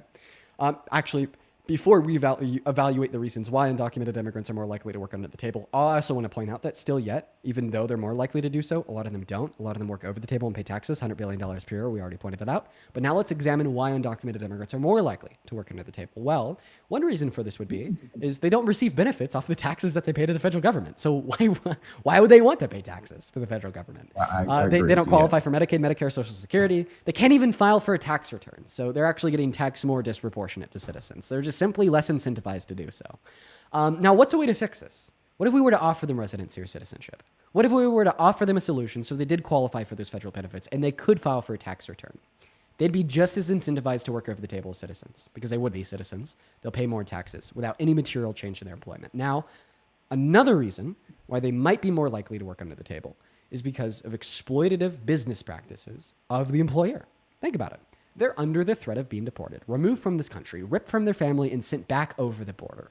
That can be capitalized on and exploited on behest of the hand of an employer looking for undocumented immigrants to pay less and pay under the table so they don't have to pay their share of the taxes and they could pay them lower wages than citizens on average. Well, If we gave those undocumented immigrants more bargaining power against their employers to reduce the likelihood that they can be exploited, we wouldn't see as many employers seeking them out to pay them under the table. All right? How can we give them more bargaining power? By giving them residency or citizenship. So it looks like all of the issues that we could point out here are easily fixed by mass amnesty, not by mass deportation. Once again, the reason there would be, if you're examining the issue of some undocumented immigrants getting paid under the table and not paying taxes, well, guess what? They're still spending that money in the economy, upholding the GDP. And there's still a lot of undocumented immigrants that do pay taxes. So you do mass deportation, none of these people are contributing to the GDP, and none of these people are paying taxes. Yeah, I agree with you on that one, but like in a sense of like leaving our, can I switch the topic real quick? Because I agree with you. I Man, I mean, I don't want to switch to the topic. Like, I truly want you to like think about and respond to what I said there. If you want me to break it down in like smaller segments, I can. I really just want to demonstrate that mass deportation is like truly just like a really indefensible policy.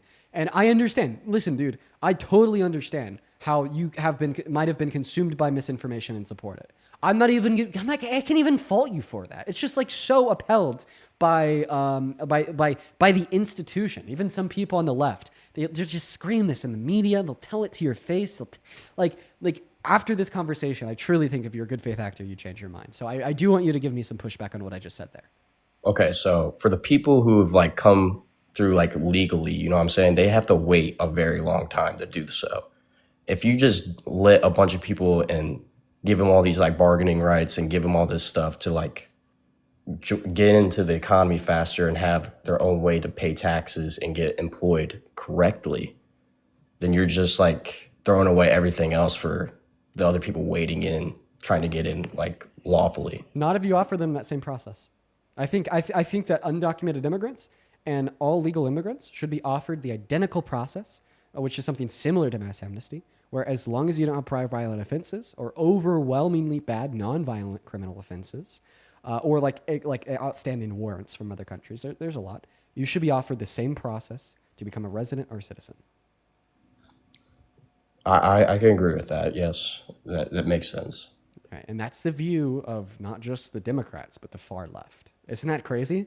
That's not It is a little crazy, but right? I do have some like. See how I could just explain it in a way that makes it make so much sense? I'll view left, but I'm in the middle, man. Like I can't completely go left because there's just some things I don't think is right that the left does. Oh no, man! I don't think that everybody has it spot on all the time. I'm just pointing out that this one belief is something that you hold to. That's true of the far left. But yeah, man. If you don't have any pushback there, maybe what are some other points that you agree on? So going back to the border, like I'm part of the U.S. Army, like, and we had the border open for 4 years. And a lot of people, like a lot of bad people could have got in. And that's just doesn't sit well with me. It makes me uncomfortable a little bit, especially in my shoes, living on a military base, if you get what I'm saying. Like it just... Yeah. Well, I mean, I think that, humans have this aptitude to just identify anything that they don't know as bad. And we literally don't know who the undocumented immigrants are because they're undocumented immigrants, so you just label them as bad. But the statistics tell a different story. The statistics tell us that undocumented immigrants are 2.5 times less likely to commit violent crimes, 3 times less likely to commit property crimes, and 3.5 times less likely to commit petty crimes. Okay, I agree with that, but a percentage doesn't mean all of them are good. If you get what I'm saying, like right. 1 out of 100. Well, it just means more of them are good per capita when compared to citizens. But if they were in legal, like if we made a thing where they could come in legally, it would make the problem go away. Where terrorists don't have a way to get into our country. Well, I mean, that's why I earlier told you that I think that an expedited path to residency or citizenship shouldn't just be extended to undocumented immigrants, but also legal immigrants, because ultimately the root incentive for undocumented entry is going to be unattainable legal means of entry. That is the problem. Think about it. Nobody wants to be an undocumented immigrant, not being able to file for a tax return, get paid lower wages, not be able to drive a car legally, get a loan to buy a house, get Medicaid, Medicare, Social Security, and all of these things, not go to a lot of schools, be discriminated, under the constant threat of being deported. So why, if millions of people choose to do it, it's because they want a higher quality of life. And they just simply don't have the time to wait 25 years to do it the quote unquote legal way, right? So what we need to do is we need to make those legal means of entry into America significantly faster. It'll eradicate the incentive for 99.9% of all undocumented entry. And the moment where we could get to the point where we truly do observe border policy that is fast and free for everybody that should qualify, excluding those with like prior violent offenses and so on, that's when we implement the strict and strong border security to shut down all of the undocumented entries, because the only undocumented entries that we'd see then are like truly people that shouldn't be in this country. But with our border policy right now, there is people that are entering into this country with the use of undocumented means that I'd say should be in the country, right? So I don't think that now is the time for that strict and certain shutdown, putting the Band-Aid on the bullet wound, only further exacerbating the issues with illegal ports of entry, and then doing nothing to eliminate that incentive for the undocumented entry. Yeah, of course, but like you can't just do that overnight. I get it's a long process, and that's the point I'm trying to make, is that has Donald Trump furthered that process at all in the last 10 years? I mean, you could say so, but like he's never advocated for policy to make the legal means of entry into this country faster. In fact, the one time our Congress in the last 10 years has tried to pass policy to do that, he told Republicans to vote against it. It's just, I understand what you're saying, because I know that whoever's in power on the left or the right influences whatever happens a lot. And that's where the left and the right butt heads so much and don't get any problem solved. It's really disgusting. That's the only thing I don't like about our democracy. Right. So now that we understand that Donald Trump has done absolutely nothing to fix the true issues with the legal means of entry into this country that has incentivized undocumented entry, let's talk about what he has done. He's banned or attempted to ban birthright citizenship for the children of undocumented immigrants born on American soil. That's a violation of the 14th Amendment.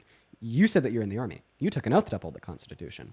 That EO that Donald Trump passed violated the Constitution. In other words, you took an oath to hold disdain in whatever the opposite of support is against that EO and the Trump administration.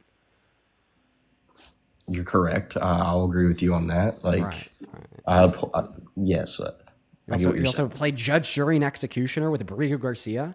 He sent him to CICOT in El Salvador illegally. It was ruled by SCOTUS on April 10th, 9-0. It was a legal deportation. And then when Borrego Garcia was in CICOT in El Salvador, he was beaten, tortured. He was sent to kneel from 9 p.m. to 6 a.m. And if he fell out of exhaustion, he would have been beat by the guards. He said he was beat by the guards. He lost 31 pounds in 3 weeks. Absolutely deplorable conditions from an illegal deportation by the Trump administration. And when the Trump administration got word it was illegal and that SCOTUS had ruled they had to facilitate and oversee his return, they said he's never coming back. Just the totalitarian authoritarianism, like dystopian nightmare. Like this guy was single-handedly playing judge, jury, and executioner, all three branches of government, sentencing this guy to get beaten and tortured based upon an allegation. Didn't even see a day in court. Dude, absolutely unreal.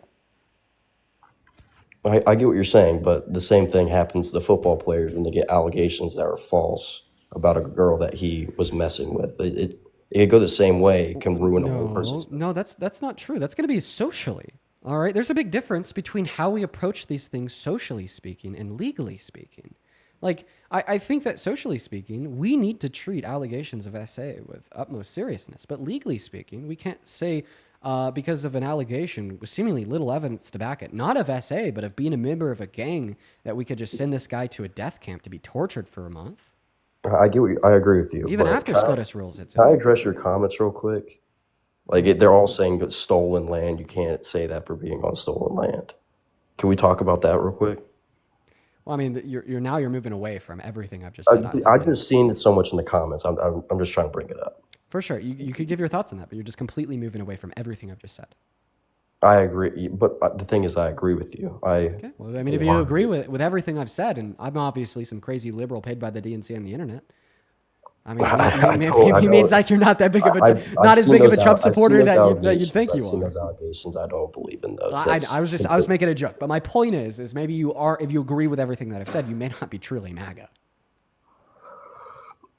I could possibly, like, I've said I've gone 50-50, so like I don't.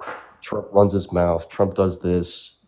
I don't always agree. I mean, so far it's not 50-50. It's like 100-0.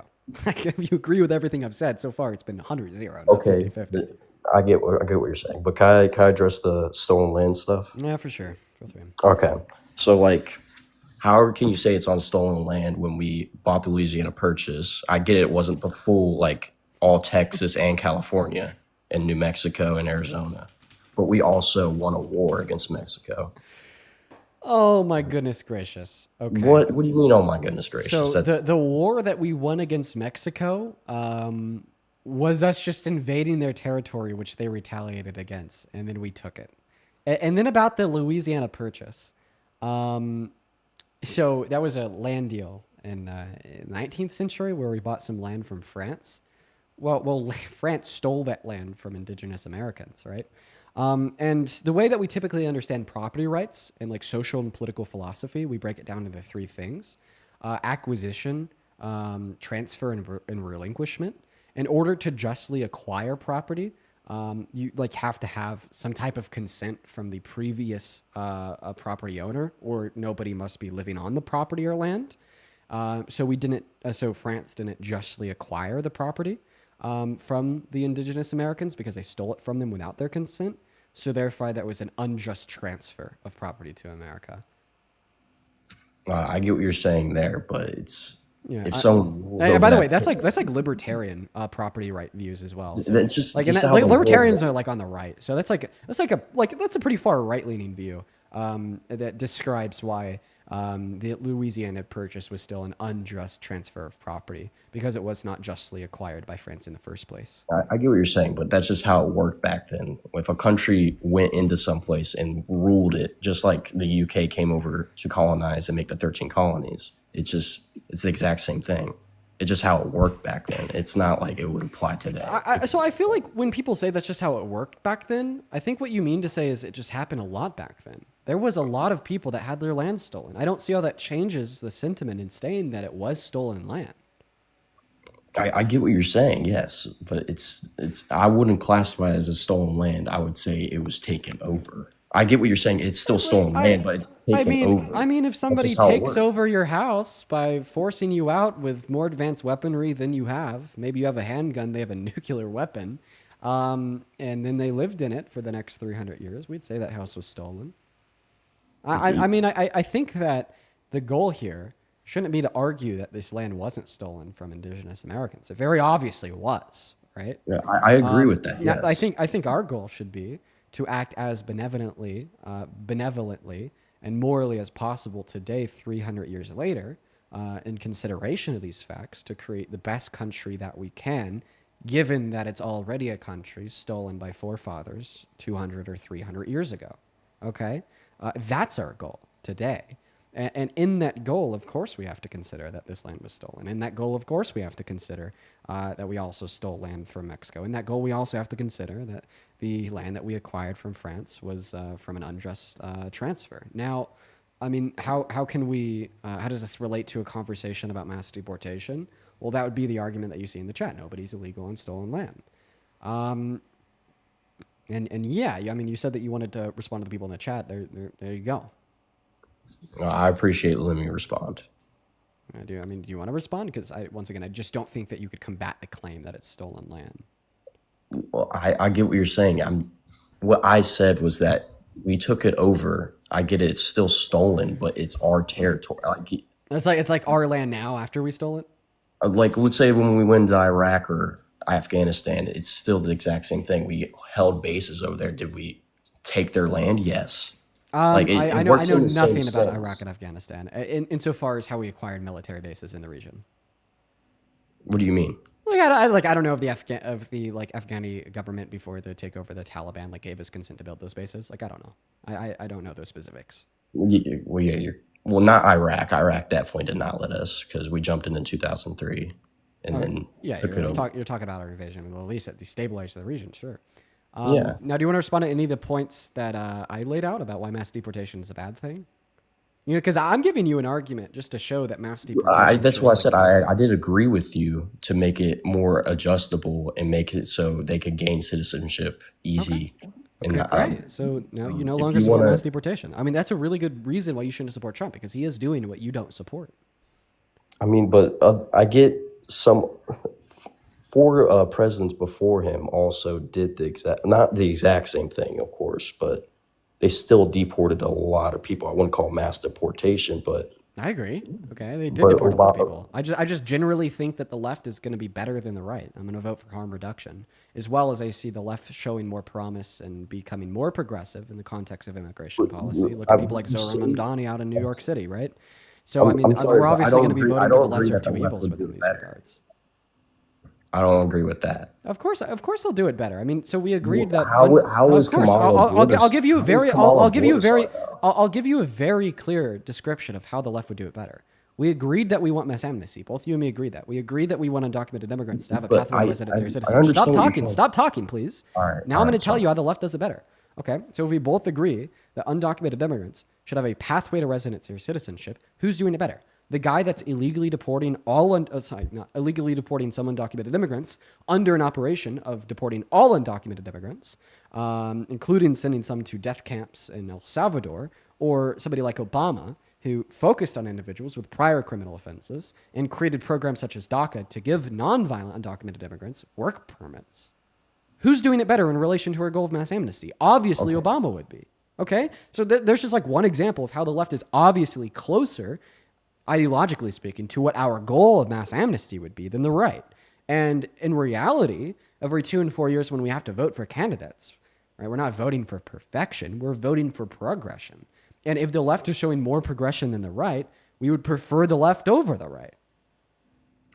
Yes, but as speaking, wasn't Kamala Bordazar, but like, I get it that they didn't have the Senate through those 4 years in the House. Pivoting.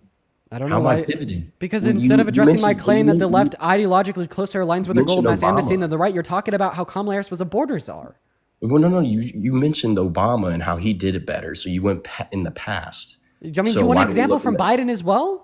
Biden also was served as Obama's VP, and then very similarly focused more on undocumented immigrants with prior violent offenses, and didn't deport anybody illegally, didn't send anybody to death camp in El Salvador, and certainly didn't build a detention center in Florida labeled Algate or Alcatraz, where detainees are getting treated worse than inmates at maximum security prisons, including fucking Diddy, getting served 1 meal a day, reporting that has maggots in it without the water to shower for 4 days.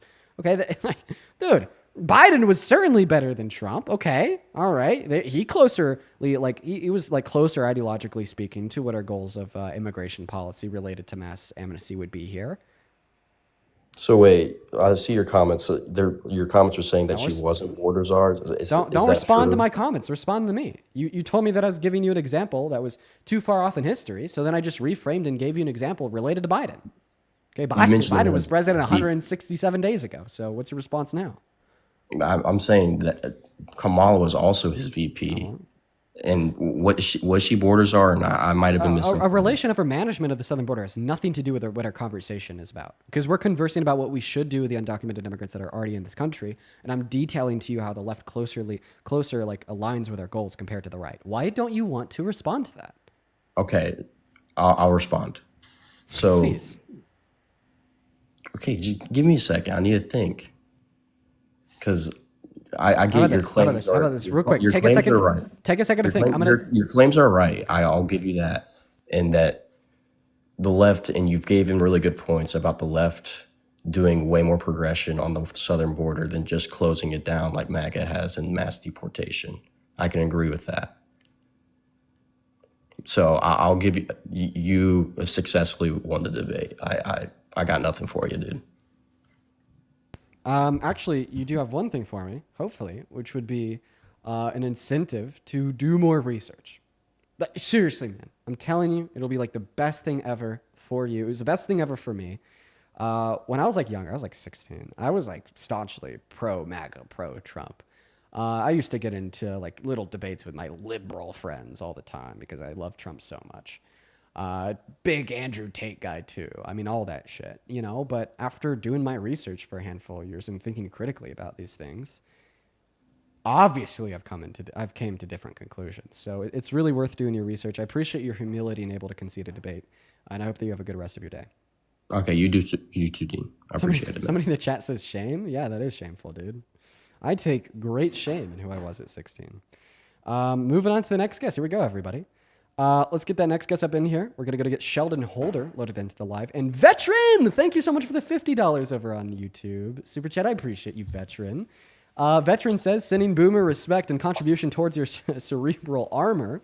There is such a small percentage of callers that can actually present a respectable debate. Keep fighting the good fight, sir. Yeah, I agree, Veteran. That last guy was probably the most respectable debate of the day, and we've been live for 3 hours and 10 minutes. It's been hell today, let me tell you. Thank you for the $50, though. Let's get 500 Veteran W's down below. As well as Katie with the $10 saying, hi, Dean, I like your opinion. Should I keep working for my MAGA bosses? Every day it gets a little harder, especially when they are in town like they are now. Thank you for everything. Man, I mean, that depends on like you and like where you're at in your life. If you have any other job opportunities, do what's best for you. Like I'm not gonna like shame anybody that works for a company where you have a boss that's a Trump supporter. We have to work. That's a thing. It's hard to find a job. That's also a fact. So yeah, but you know, it's up to you. Bryce, thank you for the $10 over on PayPal, saying your live streams have been fire. Just want to say thanks for giving me hope. I appreciate you for the $10, Bryce. Show some love to Bryce down below. As well as Miriam with the $10 as well. Thank you so much for the love, Miriam. And then Danielle, thank you so much for the $25 over on PayPal, saying you're a good man, an intelligent soul, and a leader. Love you like a little bro. Danielle, you're always in here. I appreciate you so much for your kindness, y'all. Show some love to Danielle down below. As well as Nicole, thank you so much for the $50 donation over on Venmo. And Jay with the $50 donation over on Venmo as well. Jay says, this is for your heart and your capacity to raise money for this pain. Jay, I love you. Jay says, please do not let the cowards get under your skin. I look forward to your notification. I love having you in here. Thank you so much for your kindness, Jay. And another kind message. Show some more love to Jay down below. And then Nicole with the $50 donation says, keep up the great work. I lost majority of my family due to the Trump cult in your debates. Give me hope that they can return to reality someday. Nicole, it's possible. Let me tell you, the best thing, the biggest impact I've ever had on my mother's life is literally being a liberal. So she's a crazy MAGA cult member, has been for a while. She's seriously like one of those people that's been banned off of Facebook 27 times because of like being pro-Trump. I've been working her towards like the anti-Trump view, and I almost have her there. She started to now like debate Trump supporters. Like if you were to tell me that that's something my mother would have been doing 3 years ago, I would have looked at you and I would have been like, you're insane, never gonna happen. Thank you for the love. Sage with the $10. Thank you so much for the love, Sage. I do appreciate you for the love. And then Tristan with the $5 as well. Thank you everyone so much for your kindness over on Venmo and PayPal. You guys are the best. Welcome in, Sheldon. Do you support Trump? Okay, Sheldon is not here. Quite frankly, Sheldon is not here. It looks like the chat has chosen a... Oh, Sam is in the queue. This is a guy that said he would donate $350. Hey, Sam. Hey, Dean, how's it going? I'm going to donate to you first before we get this started, so no one thinks I'm lying. Are you seriously going to do that? I'm seriously going to do that. I do support the Congo. I did vote for Trump in 2016, and I do want to debate you on something, but I'm going to do that first. Is Venmo the right way to do that? Send it over PayPal, because right now I can't withdraw money from my Venmo. Send it on PayPal. All right. By the way, Can I exit TikTok? I'm sorry. Also, to be fair, I'm not MAGA. I did vote for Trump, but I only put my profile picture on that. I didn't realize that if I was private, I couldn't debate you. What do you want to debate about? I want to debate you on mass amnesty. And I listen to you every day. Let's do it. Oh, you know what? Right, I'm going to do it in a respectful way. But very, let me, hang on. Very let me special this, debate let here. Me, we'll do it, okay? Let me donate to you first. Hang on. If I exit TikTok, will I stay on the feed with you? Yeah, you will. Do you know my PayPal? I do. Okay. It is, just to clarify, DEANWITHRS. Okay, let me make sure. Okay, I'll be right back. Yeah. By the way, for those curious, this is a apparently, I mean, we'll see, but it's apparently a $360 donation going towards the Congo, which is half of what the donation goal would have been, or was supposed to be when we ultimately host our fundraiser here soon, to raise money to pay for water, clean water for 50,000 people for a month. I mean, let's see if it goes through. Also, Sam, please, I know that you could hear me. I can't hear you right now. I can only hear you when you're in the... She just did it. All right. No, I did it. I told you I wasn't full of shit. No, you weren't full of shit. No, I listen to you every day. And honestly, so in 2016, I voted the way I voted. I was 18 at the time. I'm 27 now. It was kind of this is going to sound shitty. I didn't know what he was going to do, but it was kind of a pocketbook vote, right? So I was told economy would be better. And since then, I've obviously done a lot of reflecting, and I watch your content every day. for a few months. That being said, you lose me on the idea when it comes to mass amnesty. Okay. All right. You know, I hear this from a lot of like moderate left-leaning people or like more like institutional liberals. I hear that a lot. I want to have this discussion with you. I actually think this will be a good talk. This is probably like the most productive thing to happen to my stream in a while. And then I also just thought I'd tell you, yeah, I did get the $360. That is going like straight to the fundraiser. Okay, good. And you'll likely hear more about that on my live in a while. And then for everybody else, what I will say, I don't want anybody else to donate me money like that. I'm just doing this for like Sam right now because I mean they said they would, and that's a large chunk of change to be going towards a fundraiser.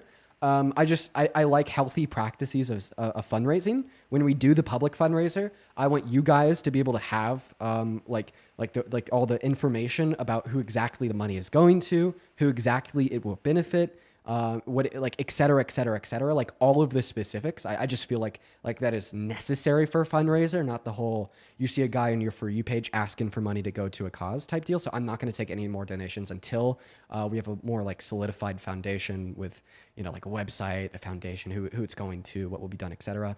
But, you know, she did donate $360. That will be kept for that 110%. In fact, I already messaged Athena about it. That's really, really kind of you. Seriously, very kind. But go ahead and tell me why I lose you on mass amnesty. All right. So we saw mass amnesty play out in it was either 85 or 86, and I think the U.S. granted mass amnesty to around 3 million people under Reagan. Okay. And when we saw that, I think it's a sweeping fix that's gonna to a deeply layered issue. You know what I mean? And I think after we provided mass amnesty to, I think it was 2.5 to 3 million people, I'm pretty sure illegal immigration surged after, and I think it was 2000, the undocumented population had more than doubled. Okay. And I know Spain did it in the early 2000s, and I think it was under 1 million people, but within a few years, the illegal immigration rebounded. Mm-hmm. So I have a hard time. I share a lot of views with you. I actually don't disagree with you really about anything except this. And I know you said that you're very left when it comes to this. But I have a hard time with this idea for other reasons in addition to like straining public resources and stuff like that. So. Okay. All right. So, I mean, let's look at the example that you gave under Reagan. And if this is equivocal or the same as something that I would want for America today. So first and foremost, I don't think that amnesty on its own is the solution. I think it is a necessary part of a larger solution. And I'll explain to you what I mean by that. But before I do, you basically said once we did the amnesty in the 90s, undocumented entry surged. And it didn't show any inclination to reduce undocumented entry in the long term. If we were to just do mass amnesty and not fix any issues with our legal processes of entry, I would expect undocumented entry to surge. Think about it. Border, okay? There's a border between you and a higher quality of life. If you do it the legal way, you have to, let's do the pros and cons. Wait 25 years. Okay, that's a con, but the pros, you become a citizen. What about the illegal way or the undocumented way? Well, a con is that you do it illegally and you're under the threat of being deported, but maybe a pro is a higher quality of life and you don't have to wait 25 years. Well, after Reagan did the mass amnesty, they restructured that incentive structure in a way where it was no longer a con of undocumented entry. Seemingly, at least the con was less likely to apply to you of being under the threat of being deported because the president was offering the undocumented immigrant citizenship or residency, right? So it makes sense that just gave even more incentive for undocumented entry by mitigating the cons that would exist via undocumented entry and made it significantly more desirable than legal entry, right? And I disagree with that incentive structure. So this means that if we were to implement mass amnesty, we couldn't just implement mass amnesty and then leave the borders taking 20 through 25 years for legal entry. Mass amnesty would be a part of a larger solution, and that would also include making the legal means of entry into this country significantly faster and offering that same solution to everybody that is attempting to come in legally. And then ultimately, once we get to a point where legal citizenship is attainable for anybody who should feasibly have it, we then crack down on the undocumented entry that would remain, because at that point, I would expect the undocumented entry that would remain to be people with things like prior violent offenses or warrants from other countries for heinous crimes. And I feel like if we do those two things at once, I think that we would see a lot of success, because we would reap the benefits that we saw in the 90s, like higher wages on average, a boom in economic growth, but we wouldn't reap those detriments of a surge in undocumented entry because we'd be fixing the incentive structure for legal entry while cracking down on the bad undocumented entry that would remain. Sure. No, and I agree with making the process to come into the country easier. But I don't see how vetting millions of people at once is realistic. And as much as I agree with you, I would say the far majority of, I don't want to say immigrants who come in the country illegally, I don't want to say that the majority of them are bad. I don't think they are. I think they're good. I think the majority of them just want a better life for themselves and their families. But don't you think that vetting millions of people at once allows for dangerous individuals to slip through? I think that's like the major concern for most people who are against mass amnesty. Okay, I mean, I'd actually say that mass amnesty is more realistic than mass deportation. Think about it. Millions of people, we need to do something with them. If the thing that we want to do to them is going to hurt them, like deportation would, they'd be less willing to cooperate. If it's going to help them, like mass amnesty, they'd be more willing to cooperate. So if anything, there'd be more evil, bad terrorists in our country for a longer period of time, because mass deportation would just take significantly longer. And then second of all, about ensuring that through the vetting process of mass amnesty, right, we're not letting evil people slip through the cracks. Well, I mean, man, I think that it should take maybe like 6 months, 8 months max to be vetted for something like amnesty. And I think that is more than enough time to realistically vet these individuals and see if they have any of these prior violent offenses, considering the fact that it takes 3 months to get top security clearance through the American government. You know what I mean? And maybe like you'd point out like an issue of practicality, saying that, oh, I don't know, we don't have enough funding directed towards the proper resources to offer these solutions of mass amnesty. I think we should give them more funding. I think we should give it a shit ton of funding. I wouldn't mind if we funded that billions and billions and billions of billions and billions of dollars per year. Why? Well, the alternative will cost us trillions of dollars per year, and we'll get an ROI off of that investment into this wide-scale program because of the economic benefits that we'd reap from the labor of these new citizens that are now garnering higher wages and are now more incentivized to pay taxes. Okay, I hear you on that. And what about the strain on public resources? Because if their legal status changes and they're here legally, doesn't that increase their access to public services like SNAPs and EBT, which are already, strained?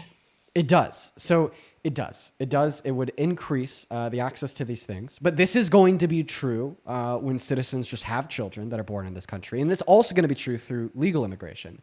But I would say that mass amnesty actually puts less strain on these social safety nets compared to children just having kids through birthright citizenship, because there's more undocumented immigrants that are of working age compared to citizens, proportionately speaking, meaning that they're more likely to work. They have a higher participation rate in the labor force. So obviously, when you have a demographic that's at a higher participation rate in the labor force, these individuals under like optimal conditions are going to put less of a strain on these social safety nets, meaning that if anything, your idea there would be more in alignment with the goal of limiting the amount of kids citizens can have compared to the goal of limiting mass amnesty. Okay.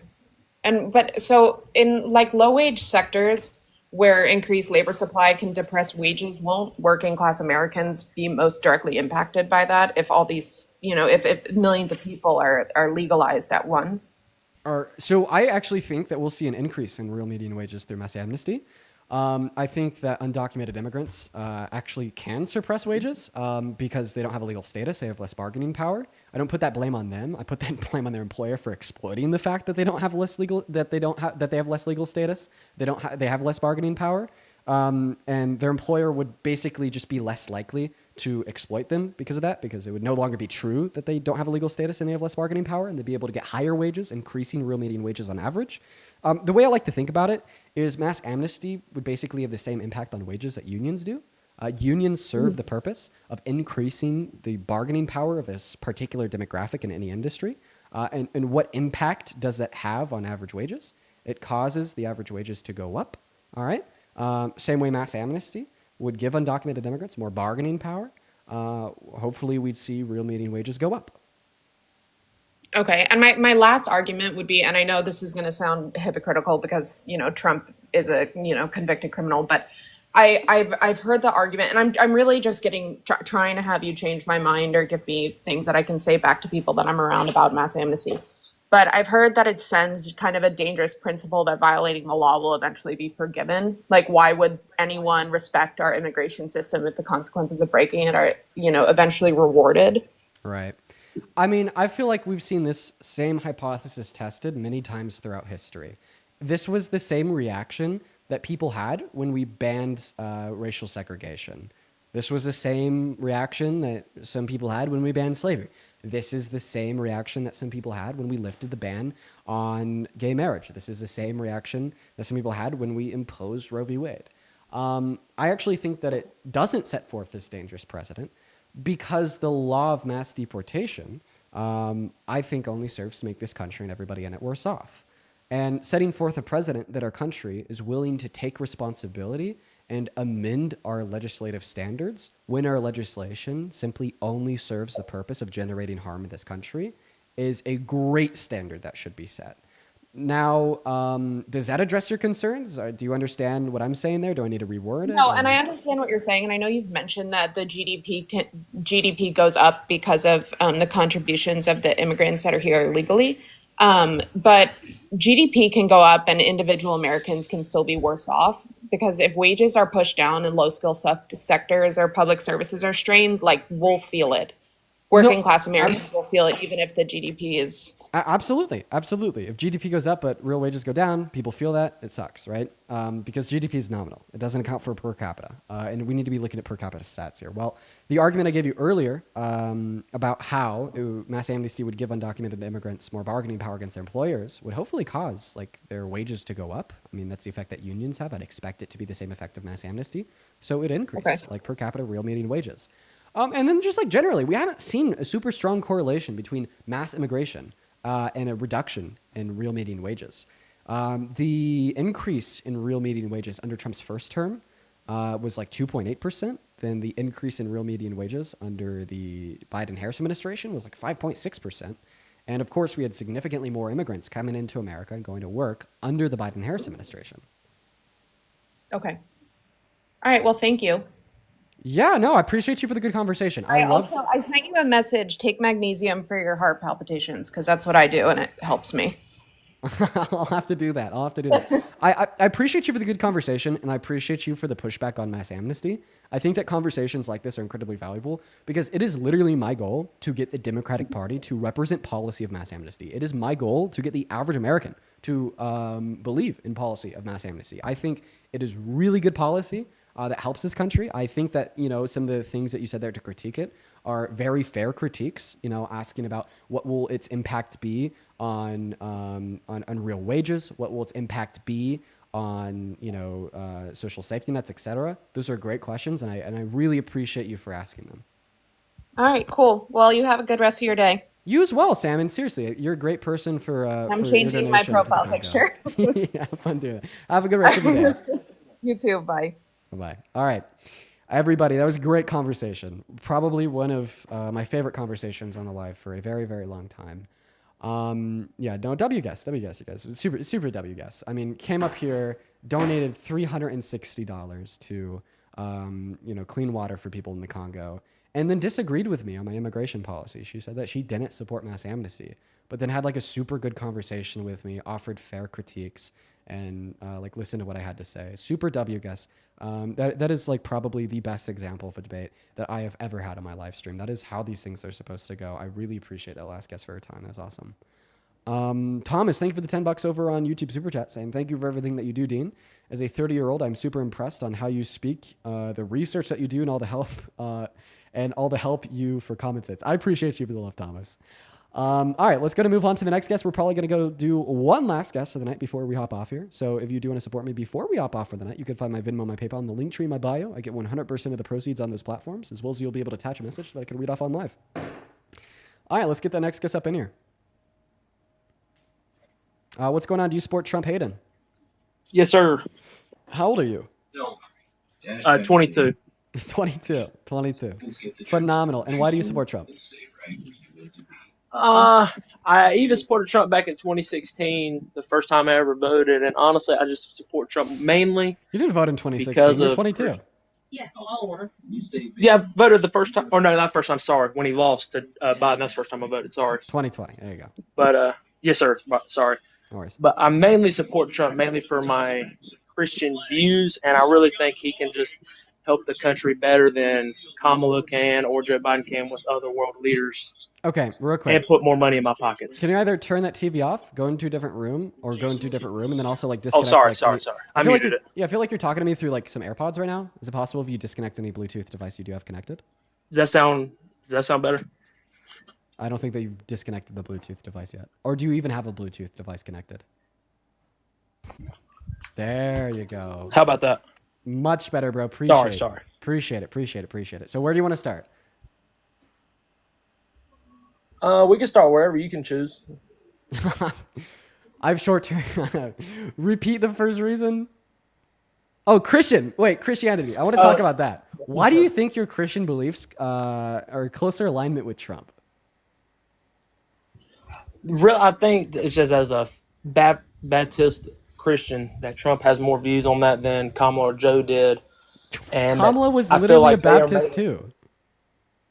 I really feel like they try to push it out and stuff of churches and in schools, and then I think Trump would really actually start putting it back in and try to bring it back into America bigger and better. No, Kamala Harris never tried to push Christianity out of schools. She upheld the status quo of not indoctrinating students in public school to be Christian. I'm sorry, can you say that again? I didn't hear you. Kamala Harris didn't advocate for the progression of pushing Christianity out of schools. She upheld the status quo of the separation of the church and the state and not indoctrinating students in public school to be Christian. Okay. I didn't know that. I don't think that we should be putting the Ten Commandments or anything Christian in schools to say like this God exists and you should listen to what he says. I don't think we should be doing that in public schools. I think that's very bad. Okay, I mean, I agree some with that and some not. I mean, I do think it shouldn't be a thing that's forced for sure. I think it's something you have to come across on your own. Public education is forced on minors, literally forced. Okay, and that's a good thing. It should be, right? But like anything you put in that public educational curriculum, such as saying that this God exists and here's his commandments, that is literally forcing Christianity on students in school. Okay, I get what you're saying. I'm saying, like, I feel like anytime that even if students or something wants to bring up God, like in school and stuff, when we play football and try to pray and stuff, they wouldn't allow us and stuff like that. I feel like that's the stuff where Trump can help bring that stuff back into schools and stuff like that. So you wanted to pray on your football team. I mean, I don't really see any reason why, like, if everybody on that football team was Christian, who's not going to allow you to pray? Like, That's obviously, true. if everybody on that team is Christian, you guys are all going to choose to pray together, okay? But Yes, if, that's true, if there's yeah. people that are on that team that aren't Christian, obviously, if you are praying as a group, including the non-Christian students, you are forcing that prayer on them. Once again, it's just forcing Christianity on them, right? Like engaging in prayers with like a group of people, in like a school extracurricular such as football, right? Including students that aren't Christian. I'd say is forcing Christianity on kids. But, I mean, if the whole team is Christian, or you just happen to do this in your own time with the other people on the team that are Christian, I don't think anybody's going to take an issue with that. Yes, sir. I understand what you're saying. Like somebody in the chat says students are allowed to lead prayer, faculty is not. Yeah. Precisely. Anyways, and then even about like, how do you see like Trump putting Christianity back into America? I actually see, like, if we want to look at Christian values, I think that he's taking Christian values out of America. You know, like he's telling people to despise undocumented immigrants, painting them as this villain that is eating your pets, raping your wife, and kidnapping your children, violent MS-13 gang member P3DO sentencing people without due process illegally to be beaten, tortured in another country. But then when we read Leviticus 26, I mean, God tells us to treat the foreigners among us the same as the native born, et Yeah, cetera, et cetera. I mean, like same thing with, you know, he a lot of also says to obey the laws of the land too. So, I mean, he says that in what? In reference to like Roman authorities. I don't even think you are going to like full-heartedly believe that. Like, do you think that Christianity would have compelled you to return an escaped enslaved individual back to their captor when the fugitive slave clause was the law of the land in 1850? Would Christianity have compelled you to do that? That is a good question. Right. I mean, I don't think that like Christianity like truly compels followers to do that, and I don't really think that the followers of the religion think that either. yeah, I get what you're saying, yes, sir. All right, and then also, I mean, I think it's very clearly like detailed that the law of man is not above the law of God. That's also that's going to true. be found Yes, in the sir. Bible. Yes, sir. And I mean, what I read you there from Leviticus is the law of God. Yeah. All right. Like, can you give me an example of anything like super Christian he's doing? I mean, I feel like most time when he gets up and talks, he's always thanking God and stuff. And we've seen him pray, we've seen him give money to the church. And I don't know if it's just because obviously since I support Trump, I get more Trump things on my feed than I would like Kamala. I'm not saying she doesn't do that. I just don't see it. I don't think that saying that you're a man of God is inherently pro-Christian. I actually think that we see many times in the Bible where saying that you're a man of God and then not actually acting as a follower of Christ is anti-Christian. Think Antichrist. Think when Jesus is talking about how the wolves in sheep's clothing, people that claim to be Christian that don't act in accordance with his commandments, are very evil. Or, you know, how in James they say faith without works is dead, right? The works of following the commandment. And I mean, I think that these things apply to Trump. He claims to be a Christian. You know, no one will ever know if that truly applies to him. But Yes, then sir. he passes economic policy that cuts 17 million low-income Americans off of health care and redistributes wealth from the poor to the rich. That is obviously an anti-Christian policy. In Psalms, I mean, God straight up tells us that, you know, if we give to those that are more needy than us, we'll be given great glory in the kingdom of heaven. Where do you think that lands those that take from those that are more needy than us and gives to those that are more that are better off than us? Probably in hell, right? Right, and I mean, we only see the sentiment echoed, right? Like in the New Testament, Jesus says a camel is just as likely to pass through the eye of a needle as a rich man is to enter into the kingdom of heaven.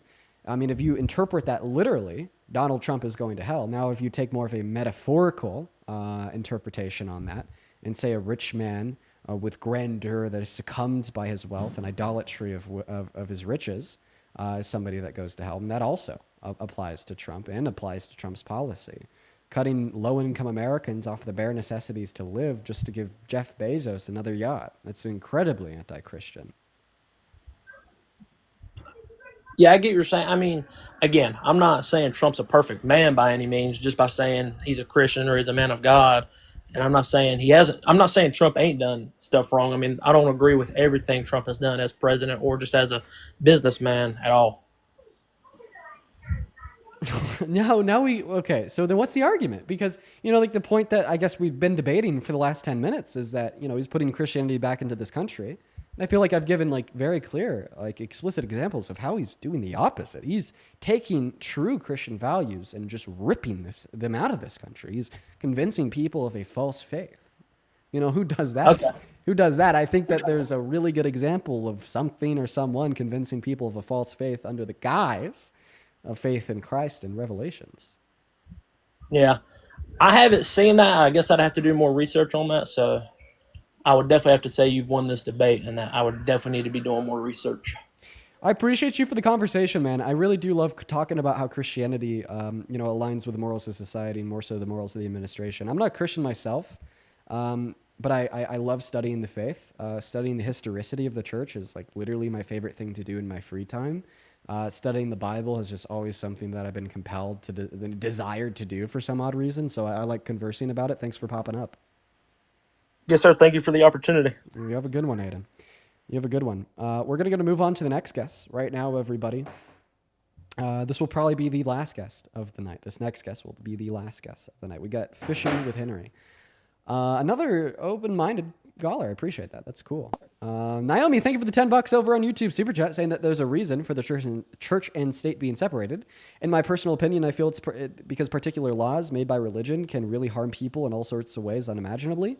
That is spot on, Naomi. American slavery was driven by evangelical fundamentalist Christians. They made it a Bible just for the slaves, including texts from Leviticus saying that they were supposed to be enslaved. Spot on. Using Christianity to dictate a criminal justice system are more so advocating for theocracy government. Usually just ends with very corrupt, bad faith actors using the guise of God to convince people to mindlessly follow whatever they say by cherry picking scripture and misrepresenting the true beliefs of the faith. Kathy, thank you so much for another $75 donation over on PayPal. Thank you so much, Kathy. That is so incredibly kind of you. Can we get 750 Kathy W's down below in that chat? Can we please do that? Thank you so much for the love, Kathy. That is an incredibly generous donation. Thank you so much for your kindness. If we could get a bunch of Kathy W's down below, I would love that. That would be so incredibly kind of you. And thank you, seriously, thank you so much for the $75 donation. Show some love to Kathy. That's Kathy with a C, by the way, down below in that chat. As well as Eli with the $5, Jasmine with the $5, Angela with the $10. Thank you, Angela. Helena with the $5, and Rachel with the Hey, $2. why are you vaping? Why are you vaping? I don't vape. It's an anxiety pin.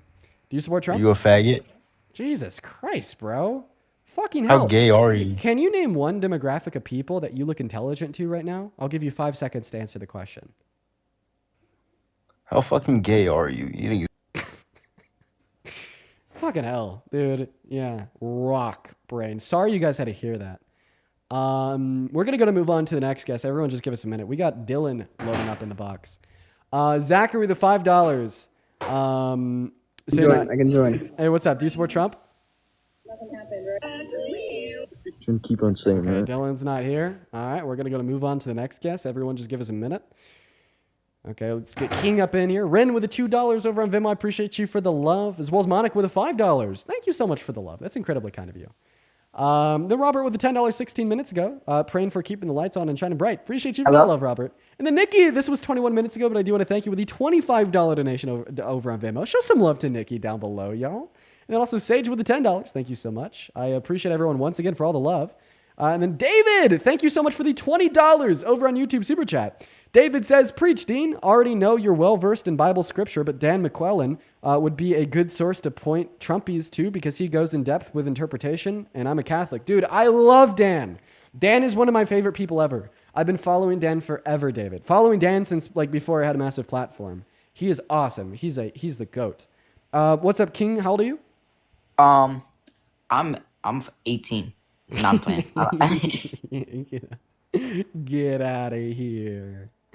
All right, everybody. We're going to try to get one last guest up in here if we can. Unfortunately, we're not going to be bringing Karen. Yeah, should we bring Karen up for 5 minutes here then end? Should we just end on a positive note? Should we do that, everybody? Should we get Karen up in here? Well, yeah. I like Karen. Karen's cool. Hey, Karen. Hello, Dean. How are you doing? You know what? I woke up doing bad. You know, I've had it rough, Karen. It's been crazy. Oh, All the DMs, and I know the messages, calling me a pedo. There's a lot I could deal with, Karen. You know, like hate from the internet. You know, it's just a part of being a public figure. I get that. But the pressure of thousands of people calling you a pedophile when you're not a pedophile, it's immense. So I haven't been doing too well, but I have been doing pretty good for this stream. How about you, Karen? So I've been doing well, but I understand what you're saying because the thing is, I think that you should remember is that when you're doing a good work, there's going to be people who are going to try to stop that. And basically what you have in this day and age, especially with the Trump supporters and people that support him, you have a group of people who will support him no matter what. They will tarnish anyone's name who says anything against him, even if it means that even if it means that they're siding with him for looking at underaged children. So they don't care. They don't care what he does. So they're going to try to spin the narrative. And that's what they're trying to do for you because they know Donald Trump's wrong. They just don't care. So now they're trying to blame anybody else but Donald Trump. Right. You know, like the way that I've kind of conceived it in my head, there are so many Trump supporters out there that just hate me so much because I'm able to expose why these people are frauds, why he's a fraud. And like they finally got their catalyst. They got one person to make a video saying that I dox some innocent father that thinks kids can't consent to sex, making the implication that I'm a pedo. They got one catalyst to finally just make the belligerently misinformation propagandistic post. And then they all jumped on board with that catalyst. And that's what it is amounted to. Ultimately, coming out of a place of disdain for, shining light on such glaring hypocrisy and ignorance. Absolutely. That's, you said it perfectly. And you have people, like I said, when you're doing the right thing, you're going to have people who try to push you further back. They don't want the truth out, but the truth comes to light. What you put out in the world is what you get back, and those people who are putting that negativity, it will come back. The world has a way of giving back what you put into it. So at the end of the day, they're going to pay for what they have done. And furthermore, if you ask me, I know you apologized on your video there, but I think that it's important that people are investigated, because if not, then what about those poor children? What if that happened to their children and Donald Trump was in the if anyone was in the room? It's important because you have so many times that people just let kids, they just pass by children and act as if, that they shouldn't. An investigation should go on. Absolutely. If you ask me, that's what I would have done. I would have called immediately. And I think that anyone that sides with that, anyone that sides with a known child predator should be investigated. And that's that, because you're going to have kids who are going to be assaulted. And then, there's just so much that I can say, Dean, but you're doing a great job. Keep doing it. Absolutely keep doing it, because you're, like I said yesterday, you're the new generation, and we need you to push us forward, because otherwise, if we have, MAGAs and people that think like that, we're going to have a lawless society. So we need you to keep pressing forward, and I know it's definitely hard for you, absolutely. Words of wisdom. Words of wisdom, Karen. Thank you so much for being the stream ender. Absolutely great. Thank you so much for coming up, Karen. You have a great night. You as well. We love Karen here. Absolutely. We love Karen here. Everybody, for the 8.6K people watching over on TikTok and the 3.1 thousand people watching on YouTube, this stream has come to an end. But there is one thing that I want every single one of y'all to do. Go to my Instagram. Go to my TikTok. You'll find a 4-minute video of me exposing the lies, of me going over how Dean actually didn't dox an innocent father. I thought kids can't consent. Please, go drop it a like. Watch as much as you can watch. The longer you watch, the more it pushes that into the algorithm, because it shows a higher engagement rate. Drop some comments. Repost it. Share it on Instagram. Share it around, you know what I mean? I'd really appreciate it if you guys could help me do that. Now, I'm hearing reports that Adrian is live. So after you go watch that video, I would also really appreciate it if you could go raid my friend Adrian at adrien.jpg. She's debating misogynist. We love Adrian. She's awesome.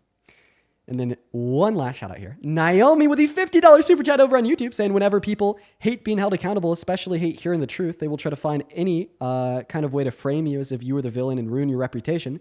But don't let those horrible people get to you, Dean. They've been getting to me a little bit. Okay, and I'm comfortable with admitting that. Honestly, if like thousands of people calling you a pedophile on the internet didn't get to you at all, I would have questions. You know what I mean? I would have questions. I would have questions for you. So I'll happily admit, I'll proudly say out loud, it has been getting to me. It has been hard to stay strong, but you know what? We will persist. I appreciate you all so much. Have a good rest of y'all's nights, everybody. Go watch that video, repost it, and share it. Bye-bye. It's gonna take me a minute to end on YouTube. There we go. Bye, guys.